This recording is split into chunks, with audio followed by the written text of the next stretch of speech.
Coming up on today's show, we have more Spider-Man PS5 drama, crunch culture comes to Cyberpunk, and we have more Pokemon DLC on the way.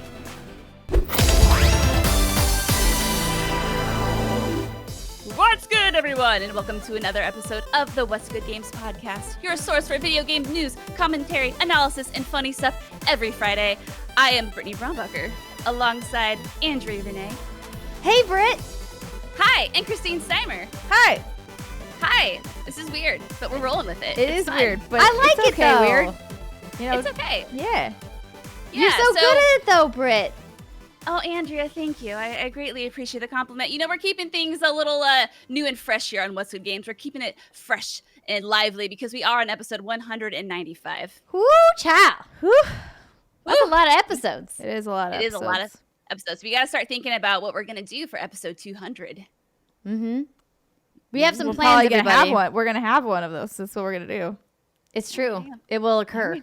It will happen at some point. It will very be a soon. thing that happens within 5 episodes, believe it or not. Well, not Yeah. within 5 episodes. That's how math works. In case That's you how didn't math know. works. Huge shout out to this month's Patreon producers, Chewy's Godson, Califorunicated, Justin Foshee, Punkdefied, Faris Attieh, Mohammed Mohammed, Marcus Brown, and Alex Rigopulos. And welcome to our Patreon community, Matt Penza, Nick Garcia, and Stephen M. Schneider. And don't forget, you can be part of the show by going to patreon.com/whatsgoodgames. Every Wednesday, I pull for questions, and you submit questions, and I insert them into the document, and it's fantastic. And Andrea, we have some new podcast reviewers. We do, Britt. There were some really fun ones this week, but thank you so much to KGrim07 and Dad Rodicus, who wrote, "You're all getting 5 stars for the Kermit knockoff brother." Yeah. The Muppet voice is paid off, Britt. Woo. Yeah, you have the Kermit voice. Well, you were the one who's called it Kermit voice. So I yeah. did. So it started as us talking about our Muppet voices. And then Steimer, I think, mentioned Kermit. And then I was like, I don't know if it's quite Kermit. Because I was like, it's Kermit. He's kind of like Kermit, but he's not really. Yeah. Yeah. That's the Kermit voice. It's real got it. Hermie Kermit's other brother. Yeah, I need to right. workshop it a little bit, okay, everybody? I'm not a voice actor. I'm just pretending to be one, okay? You're very Yes. good at it, Andrea. It's like us Speaking in of general. being really good at things, do you want to kick off the first story? I would love to, but I do want to remind people that we have some fantastic sponsors. MeUndies, Oh, yeah. RTX's AT&T 5G, and Logitech. But we'll tell you more about them later. And we've got some spicy news for you today. But I do want to give one quick shout out and thank you to Danny Pina from Gamertag Radio for guesting on Monday's What's Good Games Live. He was a ton of fun. So if you missed that episode, please do check it out. And we placed a little wager if you guys missed it. We had a nice adult conversation about Xbox's acquisition of ZeniMax Media and what it means for Bethesda's games, specifically for Starfield, the upcoming space RPG. The one everybody wants, you Yes, mean? exactly. That one that Todd Howard has been teasing us with. The one that we know that we're getting ahead of Elder Scrolls 6. And he seems convinced that if Xbox was going to spend something like $7.5 billion, that there is no way that they would continue to publish Bethesda games on PlayStation. And I said, I don't know. I kind of feel like Microsoft shareholders want that money to go back into the pool, even though, admittedly, Microsoft has a ton of cash and capital, and they paid for ZeniMax in cash, which is crazy to think about. Again, yeah, pull your wallet out. Slap it on the table. Yeah, pretty much. Microsoft wins. Unless Apple's there, then Apple wins. But True. I actually don't know how much cash holdings Apple has. A conversation for another time. I digress. The bet was, will Starfield not be published on PS5? It wasn't, is it not coming to multi-platform? It was specifically just not PS5 was our bet. And I said, I cannot see a world in which they don't publish Starfield on PS5. And he said, girl, you crazy. They're definitely not publishing on PS5. So that was essentially the bet. And so we will see what happens. I do recognize that they put out a little notification reminding people that Starfield is coming to Xbox and PC, but made no mention of it not coming anywhere else. So just want to Yeah, that. honestly, I feel like that's not a decision they even need to make anytime soon. They can... if I were them, what I would do is I would wait and see how the console is selling And if you really feel like you need something mega to attach to it to get it to push through, that's when you go, sorry, PlayStation, we're going to try and use this as our system seller. But if it's going fine, like, you're just going to make more money if you put it there too. Meh. If you feel like you have successfully differentiated enough, which Xbox has been trying to do, then I don't see why there would be a reason to keep it off of that platform.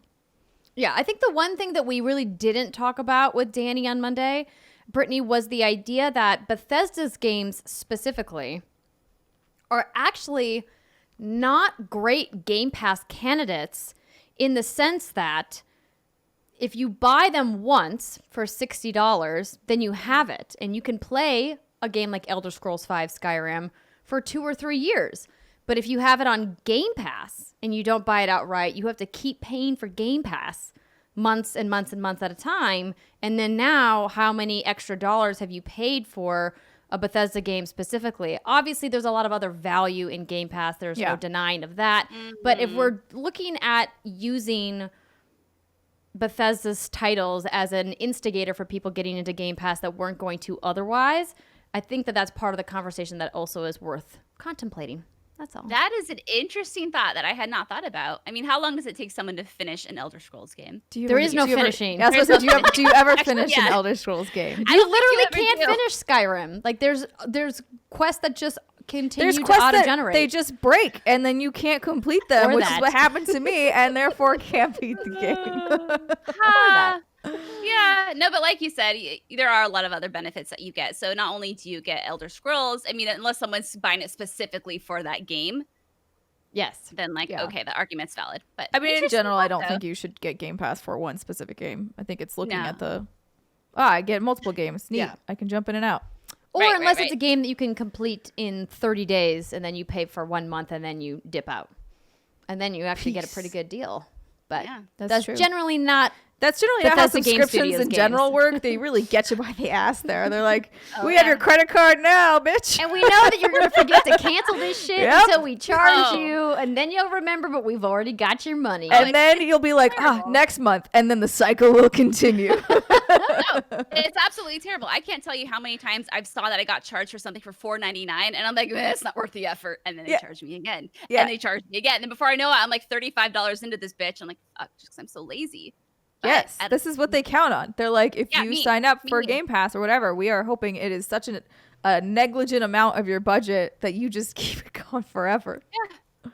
Pretty much. That's why everybody has subscription services these days. But if you really want to hear the rest of that conversation, please just go back an episode in your podcast feed and check it out. And please do check out our friends at Gamertag Radio. Paris put up some really good arguments in favor of Danny's argument as well. But I still stand by our Starfield bet. Now, all the other games, that's a conversation for another time. Let's get into this week's other news, starting with PlayStation 5. So we know that there's been a lot of drama around the remaster for Marvel's Spider-Man, which originally launched on PS4 as an exclusive and will be coming as a remastered version for PlayStation 5. This week, Insomniac released a couple of new assets showing exactly what they have upgraded for this version. And boy, oh boy, you would think people would be excited. But ladies, people are not excited about this at all. And I just... Which is weird because, like... It's predictable is really what it is. That's true. Everyone's... culture. What? Oh, yeah, totally. Gaming culture. So Insomniac announced that for the remastered version of Marvel's Spider-Man coming to PS5, that it has recast the model of Peter Parker. The announcement about changes in the PS5 version note that the studio has replaced the face of model John Bubniak with Ben Jordan. The studio said that Jordan is a much better match for Yuri Lowenthal, the facial capture movement. So to be clear, Yuri Lowenthal is the voice actor that plays Peter Parker. The original model was a man named John Bubniak. Bubniak. Don't know how to say your name. Sorry, John. And then Ben Jordan is now the new model. He looks pretty noticeably different too. More boyish, like the RC Cola version of Tom Holland, writes GameSpot. So I'm going to stop the B-roll here for a second so that I can show everybody the kind of side-by-side comparison of what all three of these models look like. If you guys have missed this and you haven't seen it yet, on The internet. The internet, yes. Let me find it here in our notes. I specifically pulled these photos. Oh, thanks, Timer.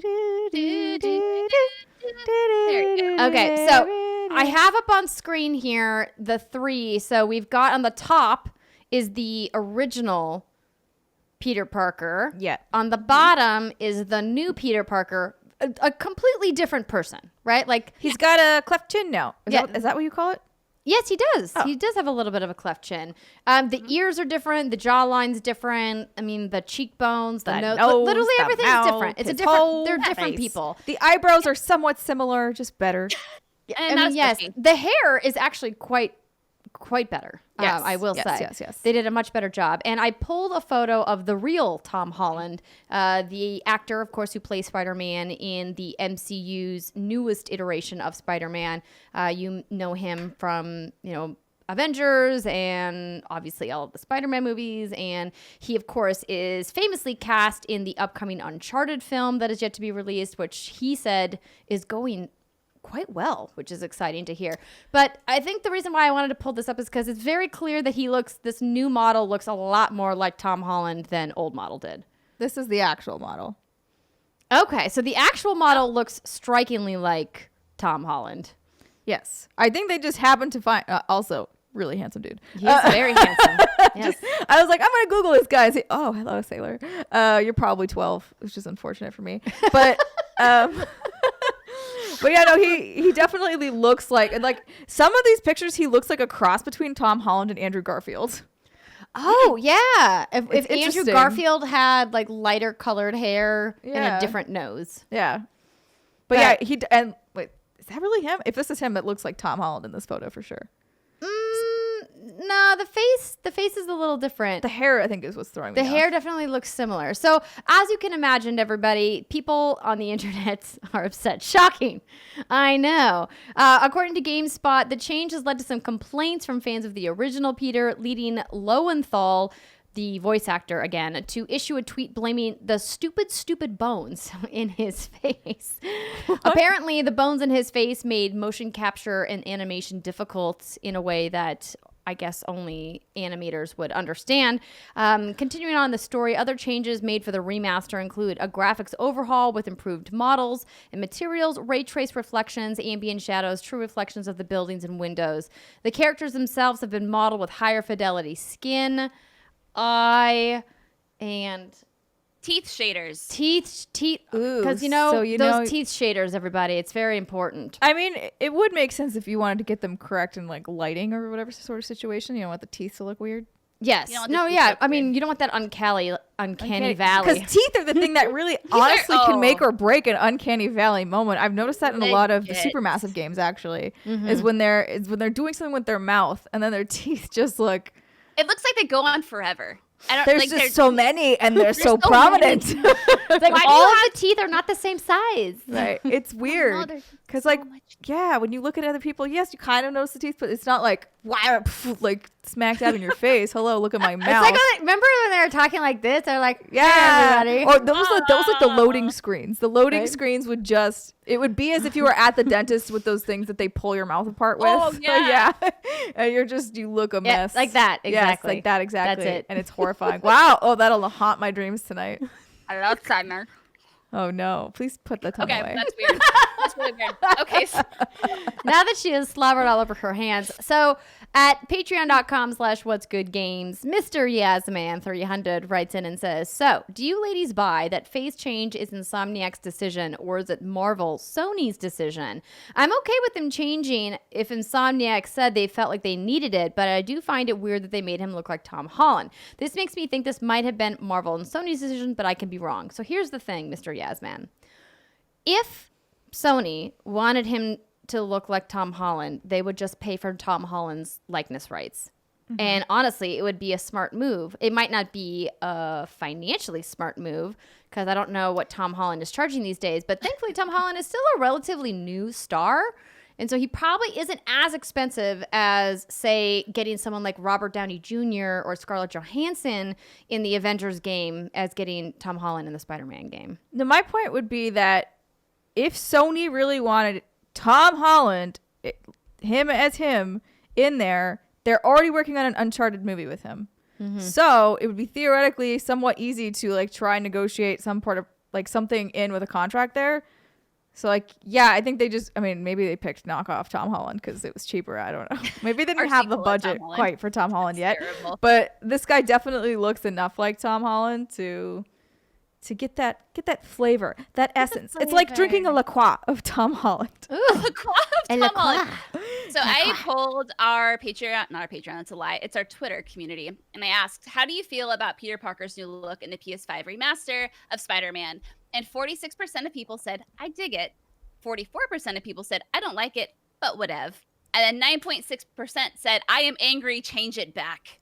So you 9.6%, I would suggest therapy. I would also, yes. Because I would say calm down. There are things in life you cannot change, and this is one of them. Yeah, and there are things in life you can change if you vote. Go register to vote. Also, I would say to this, I feel like, as a very casual superhero fan, that I feel like every superhero has a different face from time to time. It's always changing. Always changing. So I don't understand why this would be such a big shock. But again, sometimes gaming culture isn't very what's the word I'm looking for? They don't logical? Thank you. They don't use logic. Yeah. Logical. Thank you, Cyber. So I think it's just one of those prime examples of we don't like change. Change is scary. Let's get mad about it instead of just taking a beat and being like, okay, it's just another version of a superhero getting a new face. And I mean, I personally prefer the older face, but it doesn't matter. It's gonna be fine. I'm not gonna play this again anyway. He's such a baby. Peter Parker's such a baby. Oh yeah. So, and I mean, it does look really good though when you look at the different lighting and the way the light bounces off of his nose and the hair textures. It does look a lot better. Yeah, this game, the remaster looks like an amazing. He's not old enough to drink that. He's probably not, but you know what? It's okay. He's definitely supposed to be, I think, in this game. But yeah, he's supposed to be 23. Yeah, but he just looks 12 because again, young face. I actually found it interesting when you're like, who knows about the animator things? I'm like, oh no, that's interesting to me because I'm like, maybe part of the reason why they rebuilt his face from scratch anyway is like, oh, we can redo the bone structure in here and we can have better animations. So let's just get a new model anyway if we're already basically ripping his face apart. We're going into some deep plastic surgery land, so maybe we just get a new actor. What they wrote on the PlayStation blog, because Insomniac did give a very detailed explanation of all the things that are in the upgraded version. They write that we take full advantage of the next generation PlayStation features like near instant loading, the spatial 3D audio on compatible headphones, DualSense controllers, haptic feedback, and adaptive triggers. They've also brought new photo mode features to the game that we developed for the original Spider-Man we've brought a new photo mode feature to the game that we developed for Marvel Spider-Man Miles Morales, where you can now place lights in the environment and change your spider suit after you've lined up your shot, which is a really cool addition. Nice. They showed some of the new suits. They showed some side-by-side screenshot comparisons. Overall, the game looks like it's 100% worth the money to buy the new edition. If you never played, how Sony still hasn't rectified giving people who bought the original game an upgrade path is still upsetting and troublesome to me, but we don't need to rehash that. We talked about that, I believe, on last week's episode. Yeah. I also wonder how much of any of it had to do with the fact that Peter Parker will likely make an appearance, right, in Miles Morales. And if they took that opportunity and they're like, you know what, those lip flaps just aren't lining up the way we want them to. The ray tracing doesn't make it look as good. We need a new model. Maybe it has something to do with it. Probably not a lot of it. But I didn't think about that, but that's a really great point. I think they also wanted to make the game look as good as possible. Yeah. And it's something that may be underneath, and this is just fan theory. I'm not basing this in any factual evidence. Lay it on me. Potentially, the motion capture artist who did the work previously was just unavailable. Or maybe they couldn't work out the negotiation in the contract. Or maybe they were committed to something else and there was some kind of conflict with exclusivity. Who knows? That could also have been part of the conversation that they didn't want to make. But having Yuri go public and say, I have stupid bones in my face is a weird thing to say when they clearly hired another motion capture actor to play him anyway. So they weren't working with him anyway. But supposedly this new actor looks more like the actual Yuri instead of the previous. Oh, I guess I misunderstood what you were saying. Now that I'm reading it, I understand a little bit more. I'm wondering if Yuri has like too pronounced of cheekbones or some shit. And so like the facial capture putting dots on their face might not align or like look correct when you're trying to do it. I don't know. That's where my head goes. Is the stupid bones on my face makes me think, God damn, my beautiful high cheekbones that don't work for this particular instance.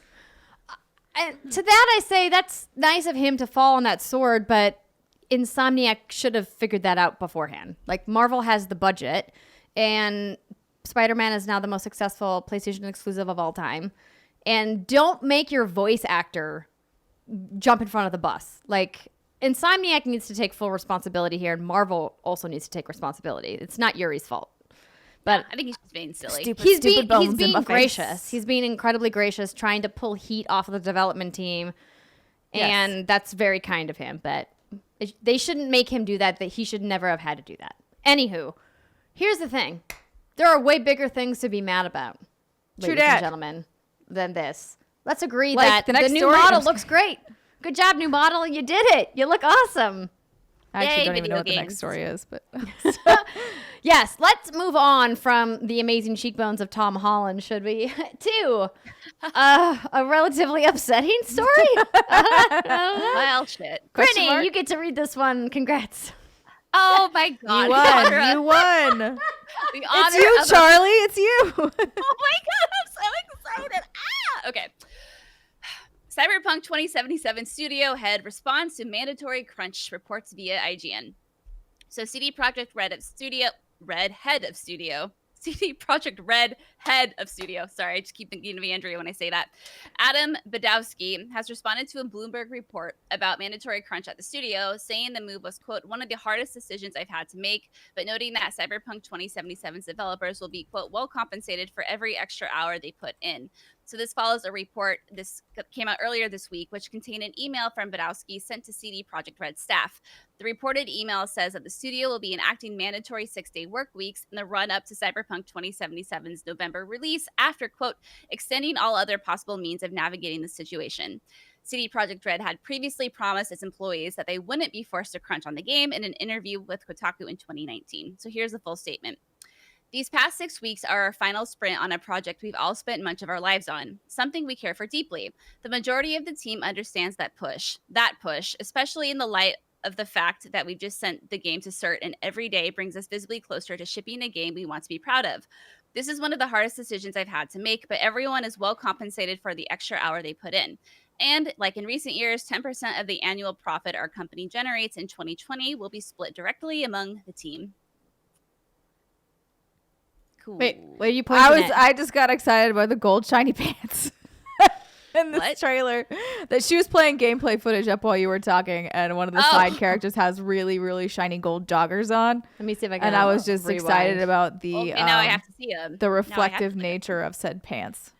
Well, that's incredibly exciting. I mean, I like shiny pants too. But yeah, I think, we've talked about crunch a lot on the show, and I think it just kind of comes down to an ideal. Oh, hold on. Let me see if I can. Oh, fuck get a yeah. pause Those are going. some party pants right there. Oh, There we go. Yeah. Those are some awesome. Or are they shorts? shiny- They're shorts. Okay, yeah, they're shorts. Either way, those are awesome and definitely worth going to youtube.com/whatsgoodgames to watch.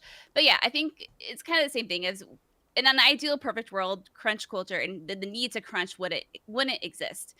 But I think there's a lot that goes on behind the scenes that I personally don't feel educated enough to talk about and speculate. I know everyone has an opinion, and opinions are like assholes. Everyone has one, but I don't know a lot what's going on behind the scenes. But I think it's just one of those inevitable things that almost every industry you work in is going to have this moment especially when you're leading up to a big project where you kind of like have to put in that extra time. And it seems like compared to other studios we've read about, this isn't the worst case we've seen. Software development in general, yes, there's always going to be some level of crunch because software development is very tricky. And even if you feel like you're on track, a specific bug can really derail you if you're not sure what's causing it. People merging different branches incorrectly. Like, there's just so many things that can go wrong that it's not unusual that they're crunching. And actually, the fact that they're crunching this late, I think, is a sign that they did relatively well up until this point. So There was a report in Bloomberg that I read that some folks had apparently been doing this for over a year now. But again, okay, well that's not good. who knows? Yeah, that's not good. But. Yeah, long-term crunch is definitely a systemic problem that needs to be addressed through their production team and their production managers. Yes. And I agree with you, Steimer, that short-term crunch is usually just inevitable. As creatives who work obviously in a very different medium, we get that sometimes you have deadlines and those deadlines are firm and you just want your product to be the best that it can. And so sometimes, I'll stay up really late at night making editing changes that do I need to make? No. Would the show be fine if I didn't make those changes? Yeah. It wouldn't be the best that it could be. And I want the show to be the best that it can be. And so sometimes I'll crunch to make that happen. Just like video game developers are creators who are proud of the work that they're making and they want their product to be the best that it can be. And the way that they do that is by crunching at the 11th hour before they have to submit the final code for certification. And a lot of video game developers have spoken publicly about that and said, hey, crunch is something that should be allowed when the creator opts into it. Yeah. Mandatory crunch, sustained crunch, no. That's bad, and it creates bad culture, bad workplaces, bad habits, and it's not healthy. But when somebody says, hey, I want to just get this right, and instead of submitting something that I'm not going to be quite happy with, I want to keep crunching to make it something that I'm really proud of, I don't like the idea of shaming creatives for doing that as long as they are compensated and as long as it's not... It's an actual temporary. Right. It's actually, exactly. It's temporary. And I think that's been the larger conversation is that, crunch is not good when it's mandated over long periods of time. And more importantly, when it's not adequately compensated for. I mean, I would also say crunch, quote unquote, crunch over long periods of time is not crunch. That's bad production. Yeah. Or it's somebody who is an individual and really just wants to, for whatever reason, do that. But those are few and far between, and I would encourage you to not do that. But yeah, that's no longer crunch. I feel like we need to get crunch back to what it actually was, which is what we've been talking about. It's like a shorter, really a short period that's really designed to get you over the hill and get everything done and get it all polished the way you want it to.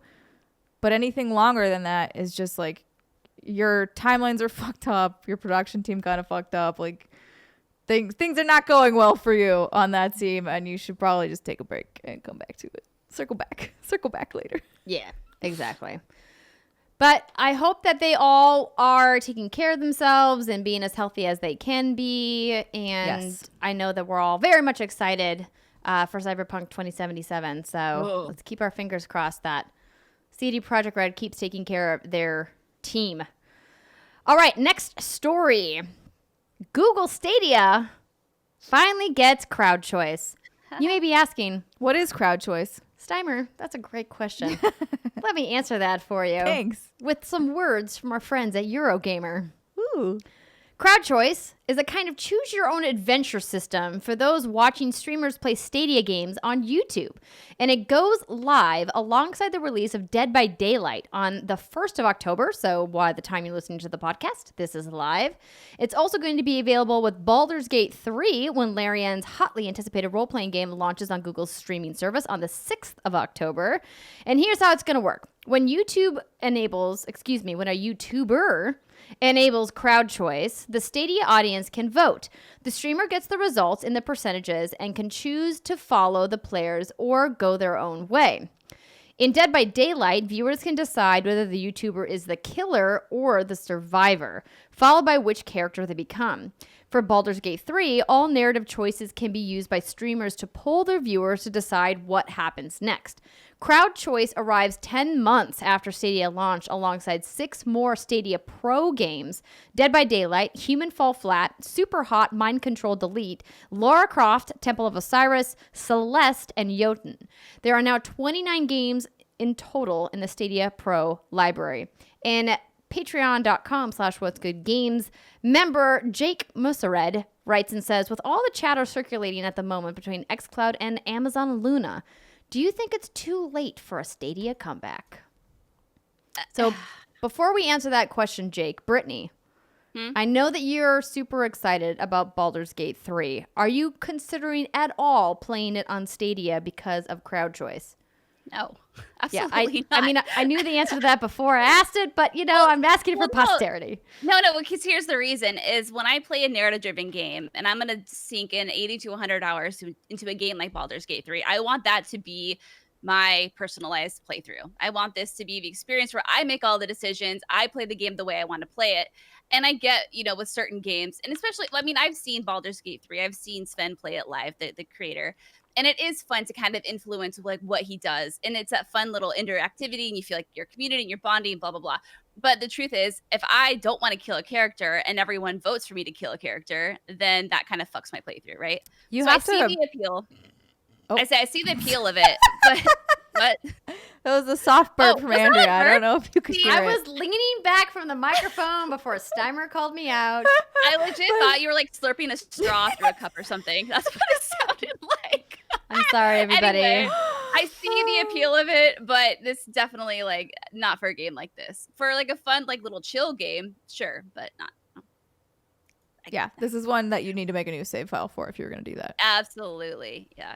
As far as Stadia goes, man, it ain't looking good. We did talk about this a little bit on the Monday show with Danny when we went over the Amazon Luna announcement. For everybody who missed it, Amazon announced what's happening with some of their new product rollouts around their revised Amazon Prime Day, which typically happens in July. And because of the pandemic, they pushed it to October. So it's happening in the middle of October instead. And they were like, hey, and by the way, we're joining the cloud gaming streaming lineup of competitors. And I think that they are actually poised to potentially be the best offering, knowing that the AWS system around the world is one of the most powerful, if not the most powerful, web interface and web system, because they drive just so much infrastructure on the back end for so many powerful streaming services like Netflix, like many other of the popular websites that you visit all the time. And I think what's really going to come down and differentiate Amazon Luna from Stadia is their libraries, their pricing, and if they're going to be able to bundle Luna with Prime in the same way that Twitch has been bundled with Prime. So if you have an Amazon Prime membership, you obviously get Prime Gaming. Don't forget, if you have Prime Gaming, you get a free subscription every month on Twitch. And maybe you want to go to twitch.tv/whatsgoodgames and give it to us. That would be nice. Mayhaps. It's free. It doesn't cost you anything extra if you have Amazon Prime. But you do have to do it. You have to do it every month. You do have to do it every month. It's true. So xCloud in the mix is an interesting factor because I think what's obviously setting Microsoft apart is that they already have an established subscription service through Xbox Game Pass. And they've been pushing Xbox Game Pass Ultimate, which includes PC and now xCloud, which has been launched.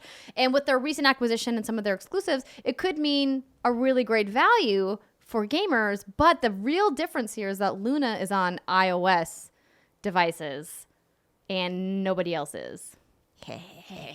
That's a big boon for them. So we'll see once these things all are out at the same time. We can compare them side by side exactly how they're going to perform. But yeah, choice is good. Competition is good. Amazon, Google, and Apple, or excuse me, not Apple, Microsoft should compete against each other. Give gamers the most competitive price and the best offering. I think Stadia set a really good example of what you don't do, You don't overpromise and underdeliver. They just should not have launched. They should have done what Xbox did and have an early access preview and say, hey, we're going to roll out, really limited features for a select amount of people.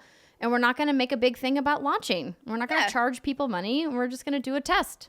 And then they launch once they have their first Stadia exclusive. But Andrea, my personal goals for the year relied on it being launched in Q, whatever the fuck. Oh. That's usually what whenever you have a head scratching moment at a large company, to me, I'm always like, someone's goals were tied to that quarter. You mean like an executive? Yeah. Like an executive's goals? Yeah, for sure. Like, why not? Otherwise you would just push it. But there's always some stubborn ass there who's like, nuh-uh, I have it on my thing. I need to prove I did the thing. I never stopped to contemplate the ego factor. Oh my God, in why Stadia launched, but you're probably right. Oh, of course. Because the ego of the engineers behind Google is pretty big. Yeah. I mean, don't get me wrong. Google has an amazing suite of products that I use every day. Thank you, Google. They also have an amazing suite of dead products. The graveyard is vast. Oh, yes. Oh, Google. Yes, it is. What's it called? Google what? Google Plus. Google Plus. Google yeah. Plus, Remember yeah. we all Google thought that would be the Plus. hotness. Google, like there's literally like if you Google failed Google projects, Hold on. there will be a plethora. Hold my beer. No, poor Google. But yeah, I think not the right like use of that, sorry. the thing, Jake. Obviously, we're like, I'm not gonna say we're shitting. Top on 50. Stadia, but Oh my they God, there's also a top have those- 50. Oh, Google Glass. Remember Google Glass? Oh yeah, I do remember Google I don't Glass. have a voice. I have nothing to say here. Don't forget, they also have those. One more point before we derail. There's also some studios that are supposed to be making exclusive games. I don't think Google Stadia is shutting down anytime soon. I think they're still going to have all their assets and throw all their big dicks on the table and flop them around, and they're going to continue to thrive and do their thing. Thrive as, I don't know if that's the right word. So no, Jake, Sustain. They will also at least sustain. He'll be sustained. And we'll see what happens from there. I'm gonna be honest. I don't know most of these things that they're listing. I was like, either I didn't use them or I mean, there's a reason why they're failed projects, Andrea. You know what? Fair. So this is futile. Next story. This is where I tell you that What's Good Games is brought to you by our friends at MeUndies. We saw one single solitary leaf fall on the ground yesterday.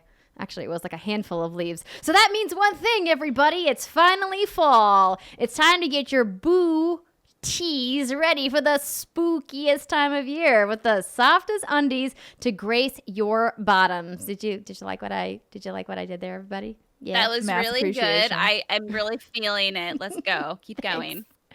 You know what else you might want to feel? Your own bottom when you're wearing MeUndies, because not only is it super soft, but MeUndies knows exactly how to celebrate the season with the coolest prints and colors and the softest undies known to man, woman, and well, every human out there. They want you to be comfortable to express yourself every day and in every way. And how ready are you guys for fall and Halloween printed undies? I know I'm super ready because I got that email in my inbox, which I'm sure some of you have, and I bought the cat romper, I got the lips underwear, I got the skeleton bra, I even got the skeleton tank top. I don't know where I'm going to wear it, but you know what? It's totally okay. When you're hanging out with me. Yeah, it's super comfortable because I got a onesie as well, and then I realized it's 100 degrees in Los Angeles this week. Yikes. Yeah, it's a weird hat week, but that's okay. It'll get colder and we'll wear them. Yes, it's true. And there's nothing wrong with wearing Halloween onesies in the month of January. Don't judge me. Oh, it's going to be colder in October. Don't worry about it. That's fair. And it's all good, everybody, because MeUndies grows on trees.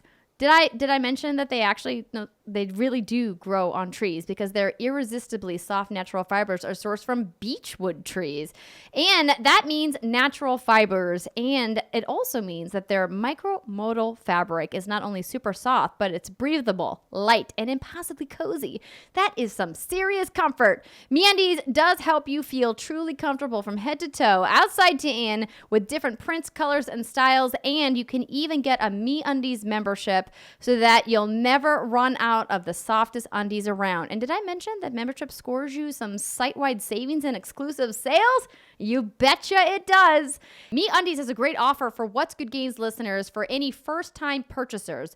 You'll get 15% off and free shipping. This is a no-brainer, especially because they have a 100% satisfaction guarantee. To get your 15% off, free shipping, and that satisfaction guarantee, go to MeUndies.com/WGG.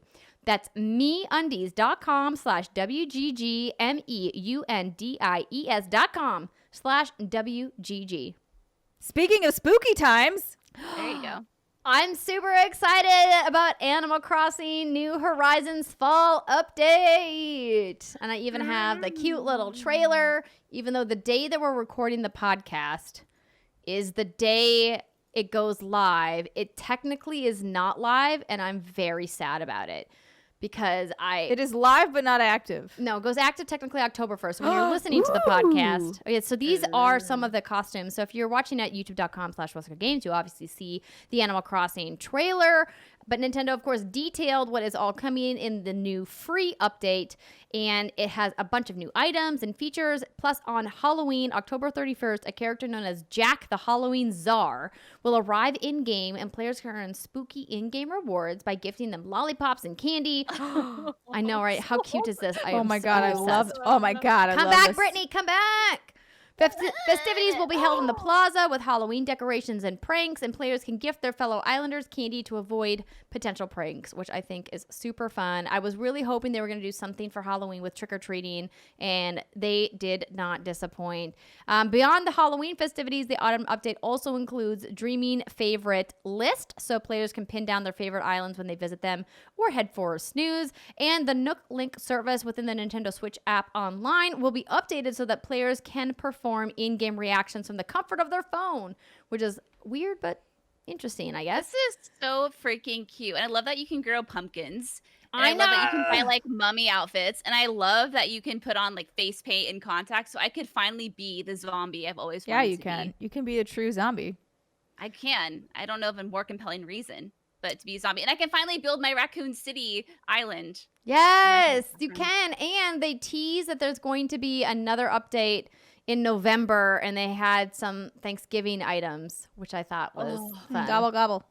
Gobble gobble. So we have a question from Gabe Hewitt, patreon.com/westgoodgames. Animal Crossing seasonal updates are nice and all, but do you think Nintendo has any plans on adding any quality of life updates to the game? And why don't you think they have so far? So they've added a couple of quality of life updates baked into some of these rolling updates that they've been doing for the game. And the bigger updates, that's a great question. There's some major updates that they need to make that they haven't, and I'm not quite sure why, especially since they've sold over 20 million copies of the game. Like, I don't know what else is the team. It can't possibly take your team months of time to create freaking pumpkins in the game, right? So how have we not been able to craft more than one single piece of fish bait at a time yet? Like, I want to know what's up with that. Well, Bob the engineer would tell you. It depends on how they built the game. We don't know how they built the game. Yeah, so that's very possible that there's some back-end infrastructure that they just didn't plan for. Who knows if they're going to do like They a were big like, everybody overhaul. will be fine with this. And then everyone was like, this is stupid. And they were like, oh no, but Yeah. Oh no.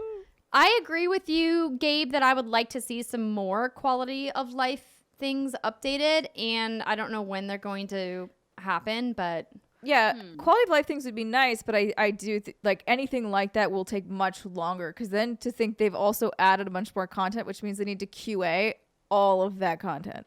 So the longer that they go actually without making major life update changes, the longer it will take actually, because you got to make sure that it all interacts well together.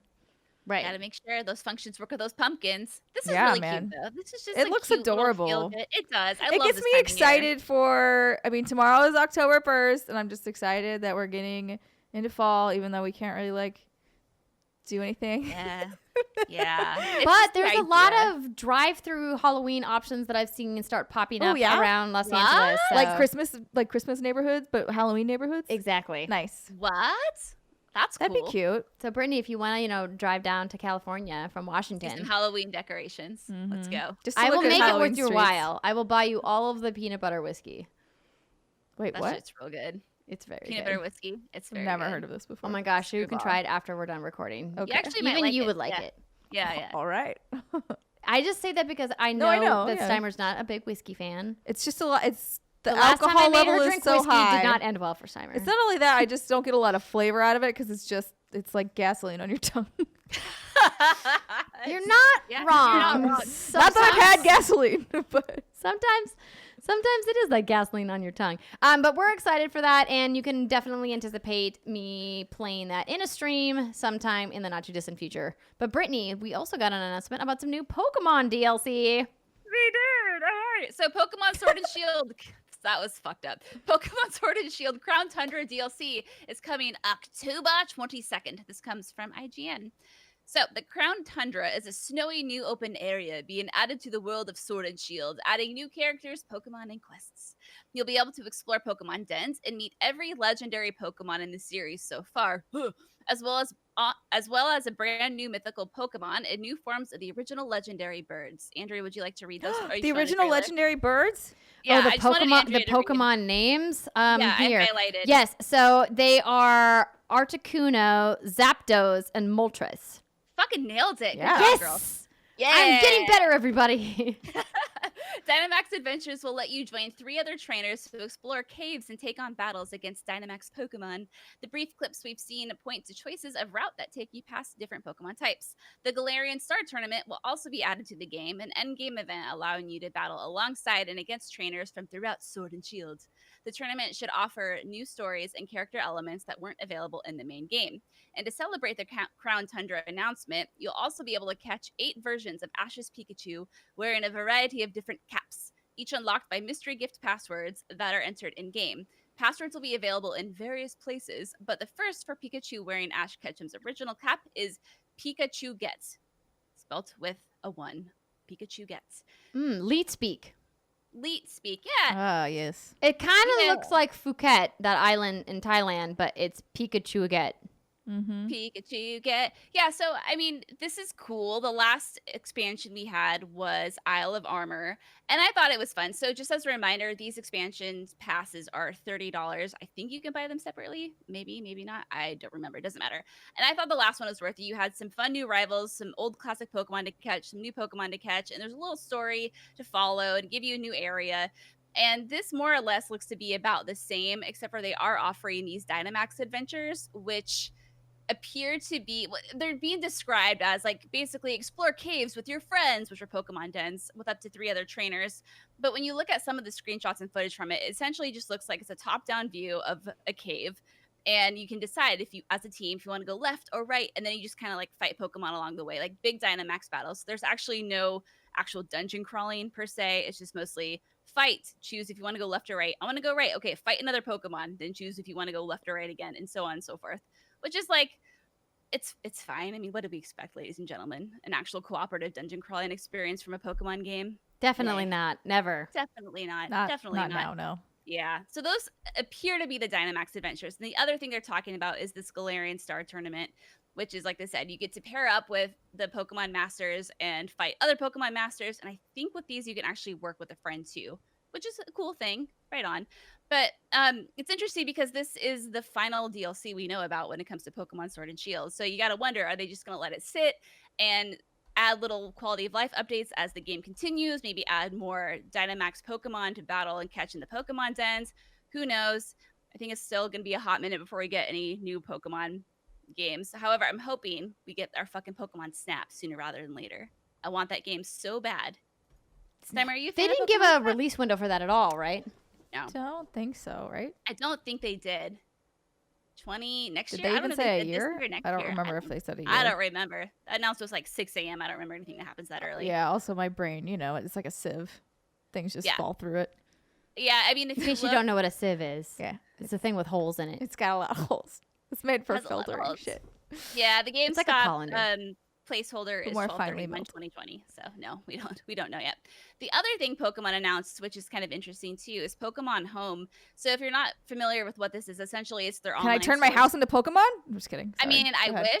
I wish, Samer, that's a far better idea. Like, Mm. don't get me wrong, you're doing good.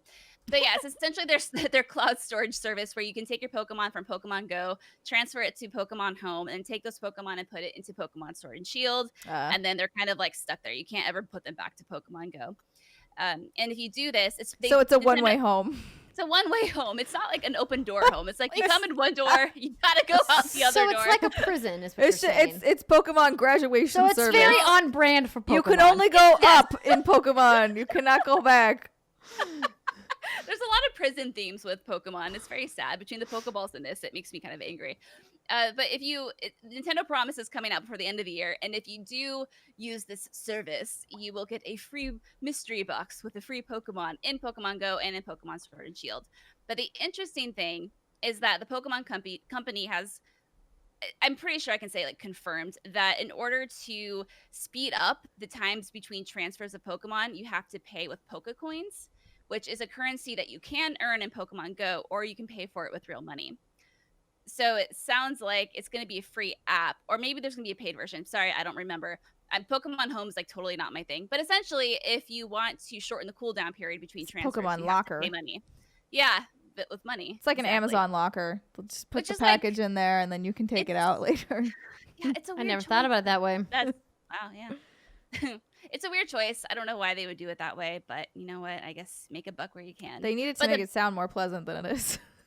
It's like pay with money to use our service and shorten the cooldown time, whatever. But the best part of this, Steimer, I think you'll appreciate it, is at the end of this, there was a really cute music video that was worked with Pokemon Company worked on it, and then a Japanese alternative rock band called Bump of Chicken.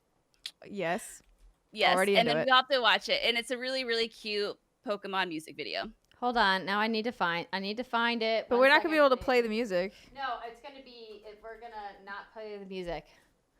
Not play the music 2 days It's ago. really cute. I would love a Pokemon anime to be created in this style. Also, It this looks is a really screen cute. capture of another YouTube video. Hilarious. That can't be right. What's That's it called? That's a breakdown. Gotcha. If you have the Pokemon stream up, it's like the last like 4 minutes of the actual stream. Okay, Yeah, I think just mute I think I that found video. it. Yeah. And the music's catchy too. It's cute. Okay. Yeah, and the music's super catchy too. It's very Just pretty. looks like- it is. It gets Although all people walking on anime-y. train tracks like that always makes me think of fried green tomatoes. Oh, Yeah. I was thinking of not the Lost Boys. Oh my gosh. Oh my god. Stand By Me. Thinking of Oh, Stand that. By Me. I thought you were going to say the Boxcar Children. That is an amazing deep cuts reference, and I Okay, love good. you for it. I was like nervous about where my burn was. I couldn't remember. And then I was like, oh, it's fine. My burn is on the top of my hand. Steimer burned her hand, I burned everybody, my while she was hand. cooking. I was making some sweet potato fries and I accidentally touched the baking sheet. Do not That's a recommend. no-no. Don't do that. Yes. Well, that was a lot of Pokemon. Brittany, are you excited about this? I have proper expectations, Andrea. That's I'm good. glad to hear that. That's part of enjoyment of life is setting It proper expectations for things. Yeah, Yes. it's gonna be a fun Because if you time. think It's everything's so going to be the good. most amazing thing ever, you're going to be let down an awful lot. Yeah, appreciate things for what they are. Friends. Yeah, exactly. Yeah. Exactly. And on that note, let's take our first break of the show. When we come back, we're going to be talking about what we've been playing, including Mafia Definitive Edition, and I'm going to give you a first look at Star Wars Squadrons. Stick with us. We'll be right back.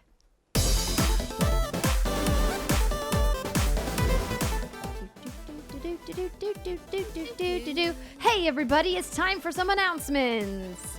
Brittany, I've been having a lot of fun playing spooky games, said nobody ever. I would say that's a very surprising thing for you to say, especially considering the game we played last Monday, which was Five Nights at Freddy's. Oh, why does that game exist? Oh, hey, we Someone got to made night it. 5. We got to night 5. Isn't that all you So need to do? You have to Well, we didn't- survive night 5. Oh. We got to the beginning Wait, of you night can 5. die in this game? Oh, yes. Oh, I've girl. never played Five Nights at Freddy's. Do you think that I would know anything about anything other than the last round of Lights Off we played? That's Horror fair. game. In die very your defense, terribly. Timer, I also had attempted to play Five Nights at Freddy's by installing it, but never actually played. And now I've played, a couple of hours of it and was like, why do people play this? Nope. Some people need that adrenaline rush in their life. And also, here's what I will say. It is good to get your circulatory system working. So if maybe you're really, stationary throughout your day and you really don't like exercise, but you need your blood to start pumping, maybe play a horror game. I never thought about that as a reason, but that's genius. It's not the same as cardio, but it will do something.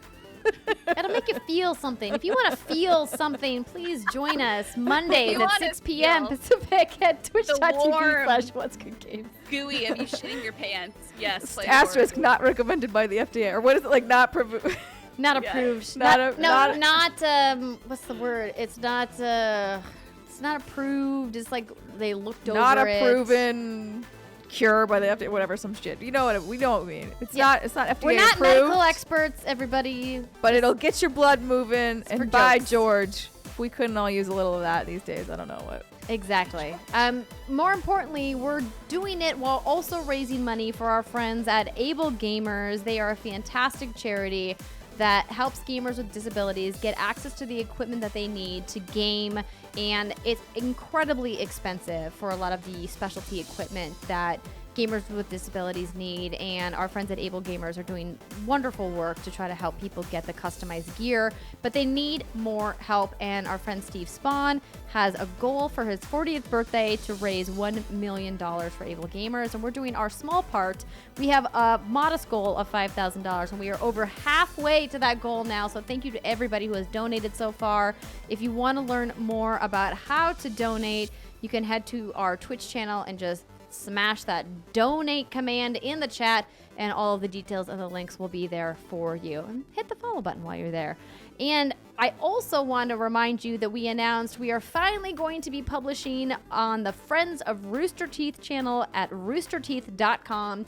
If you go to roosterteeth.com currently to watch some of your other favorite RT content, you can now find What's Good Games there. So please check us out at rt.com and let them know that we sent you.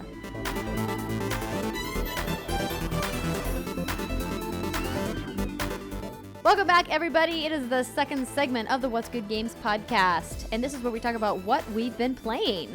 And today, this segment is brought to you by AT&T 5G. Now that RTX at Home has come to a close, we at What's Good Games want to give a big shout out and thank you to AT&T for helping Rooster Teeth throw an amazing RTX this year. Without them, the show literally would not have been possible. And hopefully you guys caught our What's Good Games appearance on the Wonderful World of Games journalism panel. It was super fun. And if you missed it, rtxevent.com is where you should go. I do want to tell you that AT&T's 5G network is now available nationwide. Whether you're at home or on the go, you'll enjoy coverage in more places. Plus, AT&T doesn't make it complicated. 5G access is included in all Best Consumer unlimited plans at no extra cost.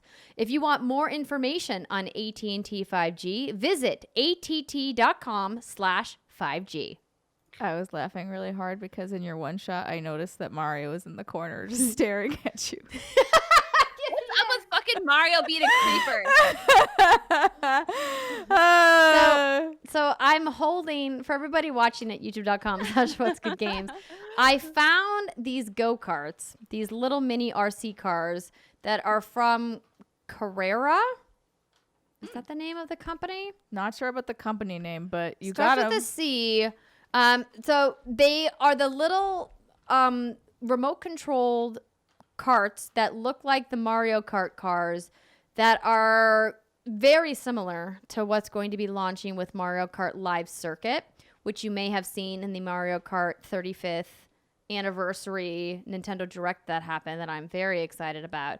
I actually was walking through Costco when I went to visit my mom in Arizona, and I saw these cars. It was a set of Mario and Luigi, and I was like, wait, are those the cars that are in Live Circuit? And I have to imagine that they're very similar, if not from the same manufacturer, but they clearly are going to have different technology baked in to accommodate the augmented reality that's part of that game. But I saw them and I was like, I can't not buy them. And because it was at Costco, they were a very good price. And Steimer put a funny video up on her Instagram stories of me attempting to chase my cat Maverick with the cart, and he was very not happy about it. Maverick didn't like it, but it was great content. So hopefully, Britt, once you are able to come visit, we can race. And I'll even let you be Mario. Okay, great. And I'll give you the Luigi stare. Yoshi, get the fuck Death out. stare. There is no Yoshi. There is no Yoshi or Princess Peach as of right now. So you're going to have There's to just only pretend Mario and Luigi. in your mind one of them just transpose Yoshi. We could print out a photo of Yoshi and put it on top of the Mario Now if you want. Perfect. Yeah, see? Absolutely There you go. perfect. Or you could find your own set and we could spray paint it green. It's true. Okay. But we have to like really dismantle it to get the head off and put a Yoshi head there. Yeah, it would require some extensive work. Yeah. Which, let's be honest, we're not going to do. We're not going to. All right, let's talk about some games, shall we? Yeah. Brittany, would you like to go first? I would love to, Andrea. Okay. Excellent. Yeah. That was a good like Mario. Yeah, no, it wasn't. Okay, Let's go. Let's go. So I have been playing have been playing, have stopped playing because I rage quit.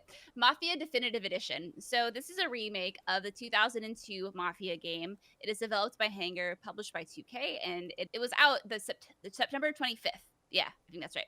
Anywho, so I got this awesome press kit from 2K, which is very, very kind. There's now an unboxing video on youtube.com/whatsgoodgames. I thought to myself, hey, actually, and the press kit didn't include an actual game or a voucher for a game. So I was like, okay, cool, you sold me. Like, I see what you did here. All right on. So I went and I purchased the game because I thought, there's not a lot of games that take place in the 30s and it's part of the Mafia. And hey, like, that sounds a little different right now. I'm all for it. Who doesn't love a good Mafia story? A good Mafia story. I love my Yakuza stories. I love all my gangs. You like gangsters? Yeah. I like gangsters. Yeah. You just like being part of a family. Aww. Too real, Steimer. It's like the most wholesome way to take anybody who really likes Mafia things. Maybe that's what it is. Thanks, Steimer. I feel like I'm normal now. I just want to be loved. So, as part of this remake, it has obviously been rebuilt from the ground up. It has an expanded story. The gameplay has been updated. The city itself is larger. There's now motorcycles, and there's some classic difficulty, which probably means something to some people. It means nothing to me. And the idea is you are Tommy Angelo, who is a cab driver, just minding his own business when you somehow come across two mobsters, and before you know it, you're a part of their family. One event leads to another. But the weird thing is, and this is, I think, where one of the shortfalls is of this game, is it takes, so it's like, okay, plot point, do this chapter, you finish it, okay, move on to the next chapter, finish it. So it's not like this open world setting where you kind of, and maybe you eventually does open up, but it's very like linear in the sense where it's like, this is the story beat we're gonna have you do, that we're gonna have you do this one, and some years pass in between those story beats. And the problem is you never really get to get in the head of Tommy. You don't really understand, like, he was just a normal cab driver, and all of a sudden he's part of the Mafia. Like, I don't know how that happened or why that happened, and I don't know why he joined. Like, they never really explain that. So that's kind of one of the shortfalls in the story. You don't join the Mafia joins you. There you go. I guess that's exactly it. Thanks, Summer, for that explanation. Much appreciated. That said, though, in the 4 to 5 hours I did play, I did find the characters interesting enough. I thought the game had, pretty fine enough graphics for what it was. And I was interested. I was interested so much that after I rage quit, I wanted to know where the story was going, and I hopped on Wikipedia and read the whole plot summary. Wait, did you rage quit because of the linearity, or was there something else? So I encountered about 4 to 5 hours in this infamous level, which I didn't really know existed because I had never played this far in the original one. Yeah. It's the racing level. And in this level, there's 16. Oh no. And I'm terrible at driving in games. And this game loves its driving levels. It loves driving. Totally not my jam. Andrea, have you played Mafia? I've dabbled. Saying that I have extensive experience would be a lie. Like, yeah, so literally, like, collectively between the games, like maybe 5 hours. Yeah, so this is a racing level, and there are 16 racers, and you have to get first place. No. And if you don't get first place, you got to start the whole thing over again. Even putting it on easy doesn't help? No. I mean, no. Like, you can change. The only options I know when it comes to the cars that you can change if you want it to be an automatic or manual. And like, oh my god, a manual like car. That one level in Arkham Knight with when you're in like a Riddler challenge. Oh god. And you have to drive through this weird twisty turny underground thing, and you have to get it perfect, and if you don't, you have to start it over from the beginning. Like, it was like a controller throwing. Oh yeah, it's not good. And apparently, even back in the day, this is where most people would quit playing the game. And for better, so they didn't fix it. Definitely for worse. Yeah, Hanger was very true to form, and they kept it very annoying and very like. Granted, like, I suck at driving games, but even the driving controls in this are very, very bad. And I could be in first place, and if and the car has no weight to it, it feels so light. I would go over a little bump, my car would go flying. I would end up on my back, facing the wrong direction. The car would end up upside down, facing the wrong direction. And you have to wait for the car to kind of come to a slow stop before you can press up on the D-pad to flip your car. And by that point, there's like 8 or 9 cars ahead of you. And then you're just fucked. So I gave it 3 goes, and I was like, you know what? Nope, I'm done. The game also just kind of controlled like it was from 2002. I feel like those weren't refined very well, especially for a remake and a game coming out in 2020. It felt kind of clumsy. The gunplay just wasn't anything to write home about. And overall, like, I think the story and the characters were great and fun and interesting, but the gameplay itself, and it was just, it turned me off. But some people don't mind that. I mean, this game has, I think, a 78 on Metacritic, and some people are giving it like 8s and 9s, and other people are giving it like 5s and 6s. So it's definitely one of those games where it depends on how good you are at that one particular level. how good are you at driving? That's going to influence. Did you make all it of through the this. racing without ripping your hair out? Yes or no? It's a 5 or a 6 if you didn't. It's an 8 or a 9 if you did.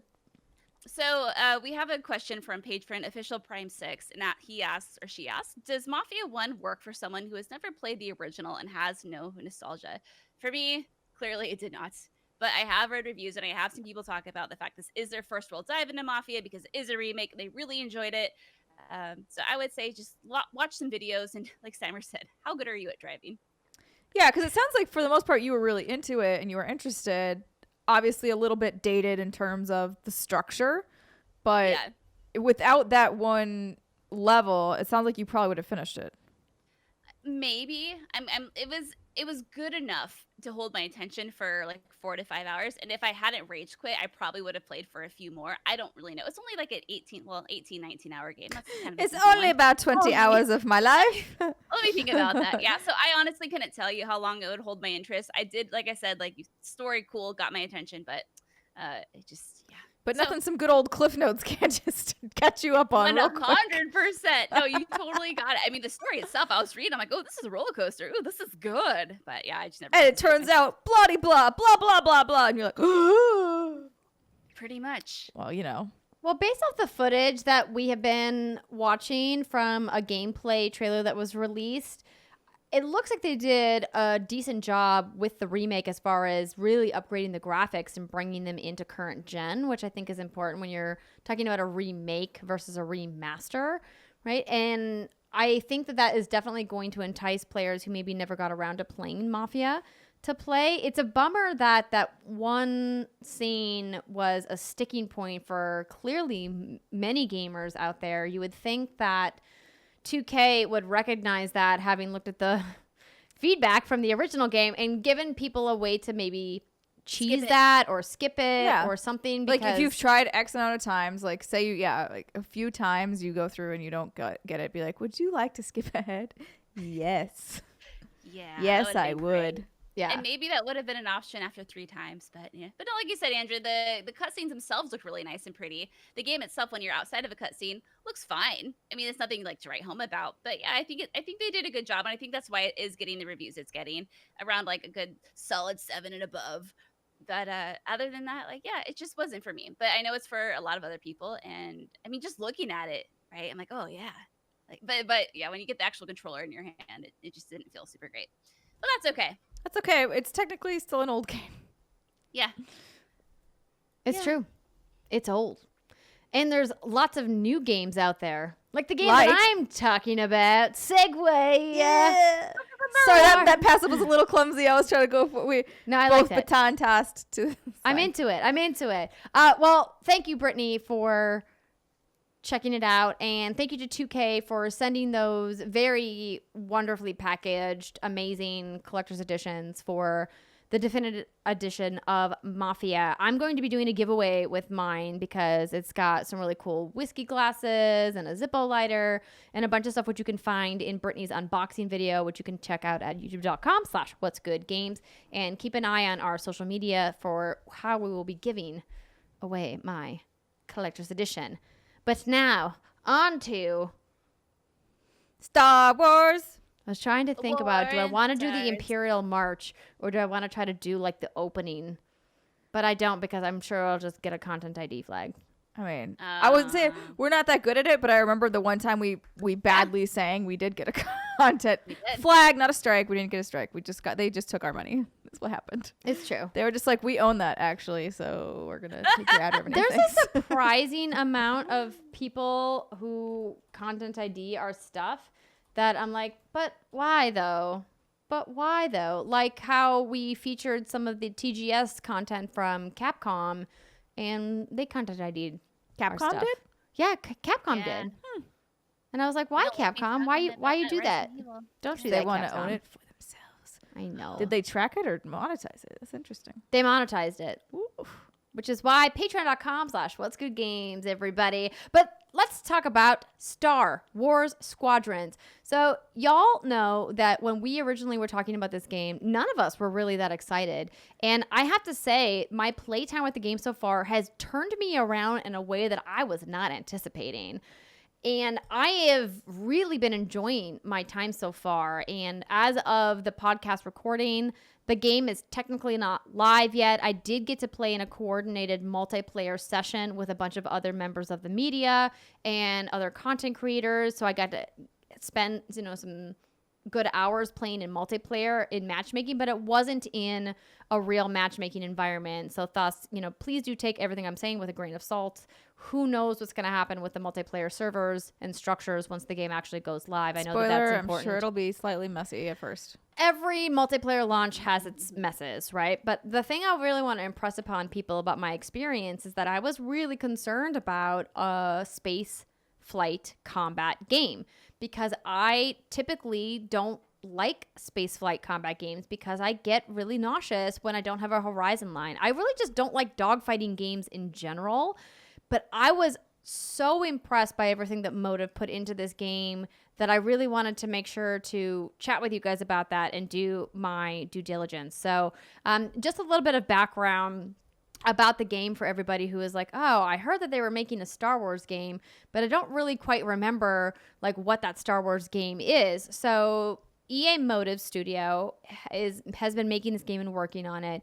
They have showed it off a couple of times so far, but they've also been very clear that this is not like a full AAA Star Wars title like we got with Jedi Fallen Order from Respawn last year. This is a shorter experience, much more focused on multiplayer than it is on the campaign. There is a campaign, but from all of the other press that I talked to at the event today, it sounds like the campaign is around 8 to 10 hours. Now, I do also want to remind everybody that EA provided me access to the multiplayer event ahead of launch. EA also provided me with a code for Star Wars Squadrons so that I could evaluate it. So just as a disclaimer for our FTC friends, FTC. I always get it wrong, literally every time. Is that I still want to play more of this game. So I've got a couple of hours into the single player campaign and I've got about 4 or 5 hours into the multiplayer. So a decent amount of time, but still not enough time for me to really fully evaluate it because there's a couple of different modes. So I'm going to pull up some of my gameplay footage. I was going to pull up my notes, but then I decided, you know what? Why don't I just pull up my footage instead? Yeah. Seems like show us the game. Seems like the right thing to do. So how did you play it and what did you play it with? So I played on PS4 Pro, but they do have support for PC, for PSVR. There's another VR platform. Let me look it up. And Xbox, and it's cross-play between all platforms. You can play with a flight stick, you can play with keyboard and mouse, you can play with controller. There is the ability to disable matchmaking for PC and VR players if you're playing on console. So if you're like, hey, I don't want to play PvP against people who are clearly in a superior setup than me, you can disable that. But if you want to have a faster matchmaking experience, you can also play full crossplay, which I think is awesome. I think a game like this is definitely going to target a smaller audience that you definitely need to. Sorry, let me mute this. This is the wrong video. You definitely need to. For a game like this that has a smaller audience, you absolutely need to take as much advantage of players as you can and as big of a player base as you can. Because while this game is going to be popular, it's not going to have Battlefield levels of popularity. That's just the way it's going to be. So let me... Long gone are the TIE Fighter and X-Wing days. I never thought about it that way, but that's... That's why I'm not super excited about this game, but it definitely gives me a little bit of nostalgia for when I had that flight stick and I would a little joystick on my dad's computer and we would play X-Wing and we'd play TIE Fighter when that came out, and it was just we did still get a little dizzy, but when you're a kid you can handle that shit better anyway. Yeah, let's be real. That's true. I remember even like trying to go through the training ones. You try to hit the gates, and sometimes you just be like, "Whoa!" You just do a fucking barrel roll for no reason.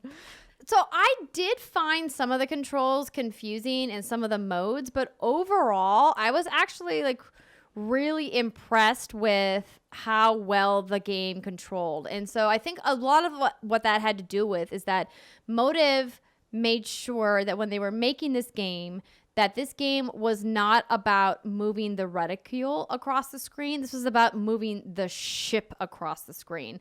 And the reason why I'm making that distinction is because anybody who's played any kind of a flight game kind of knows what that feels like and what the difference feels like. And for everybody who is watching at youtube.com/whatsgoodgames, please just know that the quality of my gameplay capture is not indicative of the final code of the game. This is just indicative of the capture, the way that I was able to capture and show you. But I did want to just show you a little bit. So just, take that with a grain of salt. If you want to see full resolution gameplay capture, I just refer you to the EA YouTube channel. That aside, what I noticed about controlling the ship was that you definitely felt like you were moving the weight of the ship around. It didn't feel like loose. It didn't feel flimsy. I didn't feel like I was constantly looking off into space in random directions. I actually felt like I had more control over my ship. And I could definitely feel the differences between the different classes of ships. So each side, the New Republic and the Empire, has 5 classes of ship. And of course, the popular classes, the TIE Fighter and the X-Wing. Mm-hmm. And that's what I spent most of my time with. And what I liked about them is that, they feel like kind of like an all-around assault class kind of workhorse. They are really approachable. I was playing on story mode, by the way, because I was like, I'm not even trying to mess around with advanced difficulty. I was like, I'll get there once I feel like I have a good handle on some of the systems. And what I like about the way that the ships felt is that they felt weighted. And when you're using the 2 sticks on the controller, you actually use the left stick to control, your, it's not pitch. I can't remember if it's pitch or yaw. I always forget what the flight terms are, but essentially, like, to do a barrel roll, you would just hit the left stick. Mm-hmm. And then to actually look around and change your direction, you use the right stick. And I know that seems like it's the intuitive way to fly, but for some reason in a lot of other flight combat games that I've played, it doesn't feel like it has the same weight that it did in Star Wars Squadrons. And I keep wanting to emphasize that because it felt so good to fly. At no point did I feel like I got dizzy? Did I feel like I got sick? Or that I got lost?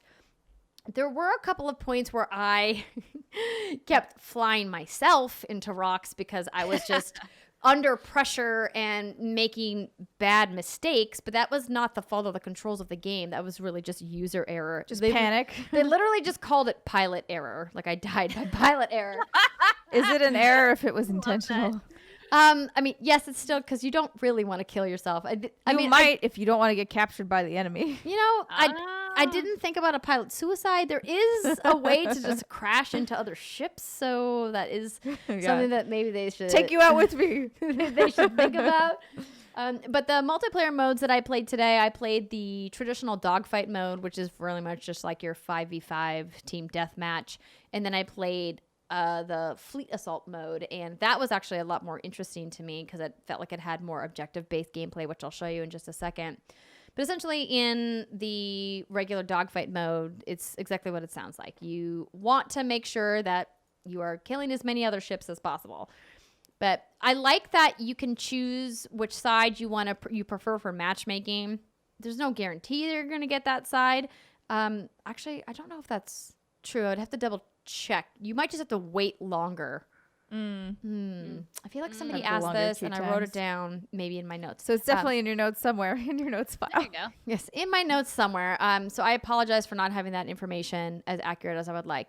But the thing that I thought was really interesting about this game is that the gameplay looks great, but the campaign really does look a lot like some of the previous Star Wars games that we've got over the last couple of years in the sense of cutscenes. And I think that that's important to note because I think sometimes when people hear that there is a game that is not a full AAA price, that they're like, oh, it's going to be like a shittier version of the game or like a lower quality version. And I really don't look at this game that way. I feel like EA priced it the way that they did because they know that if they priced it at $60, people would be expecting like a Jedi Fallen Order level of campaign, and that's just not what you're going to get here.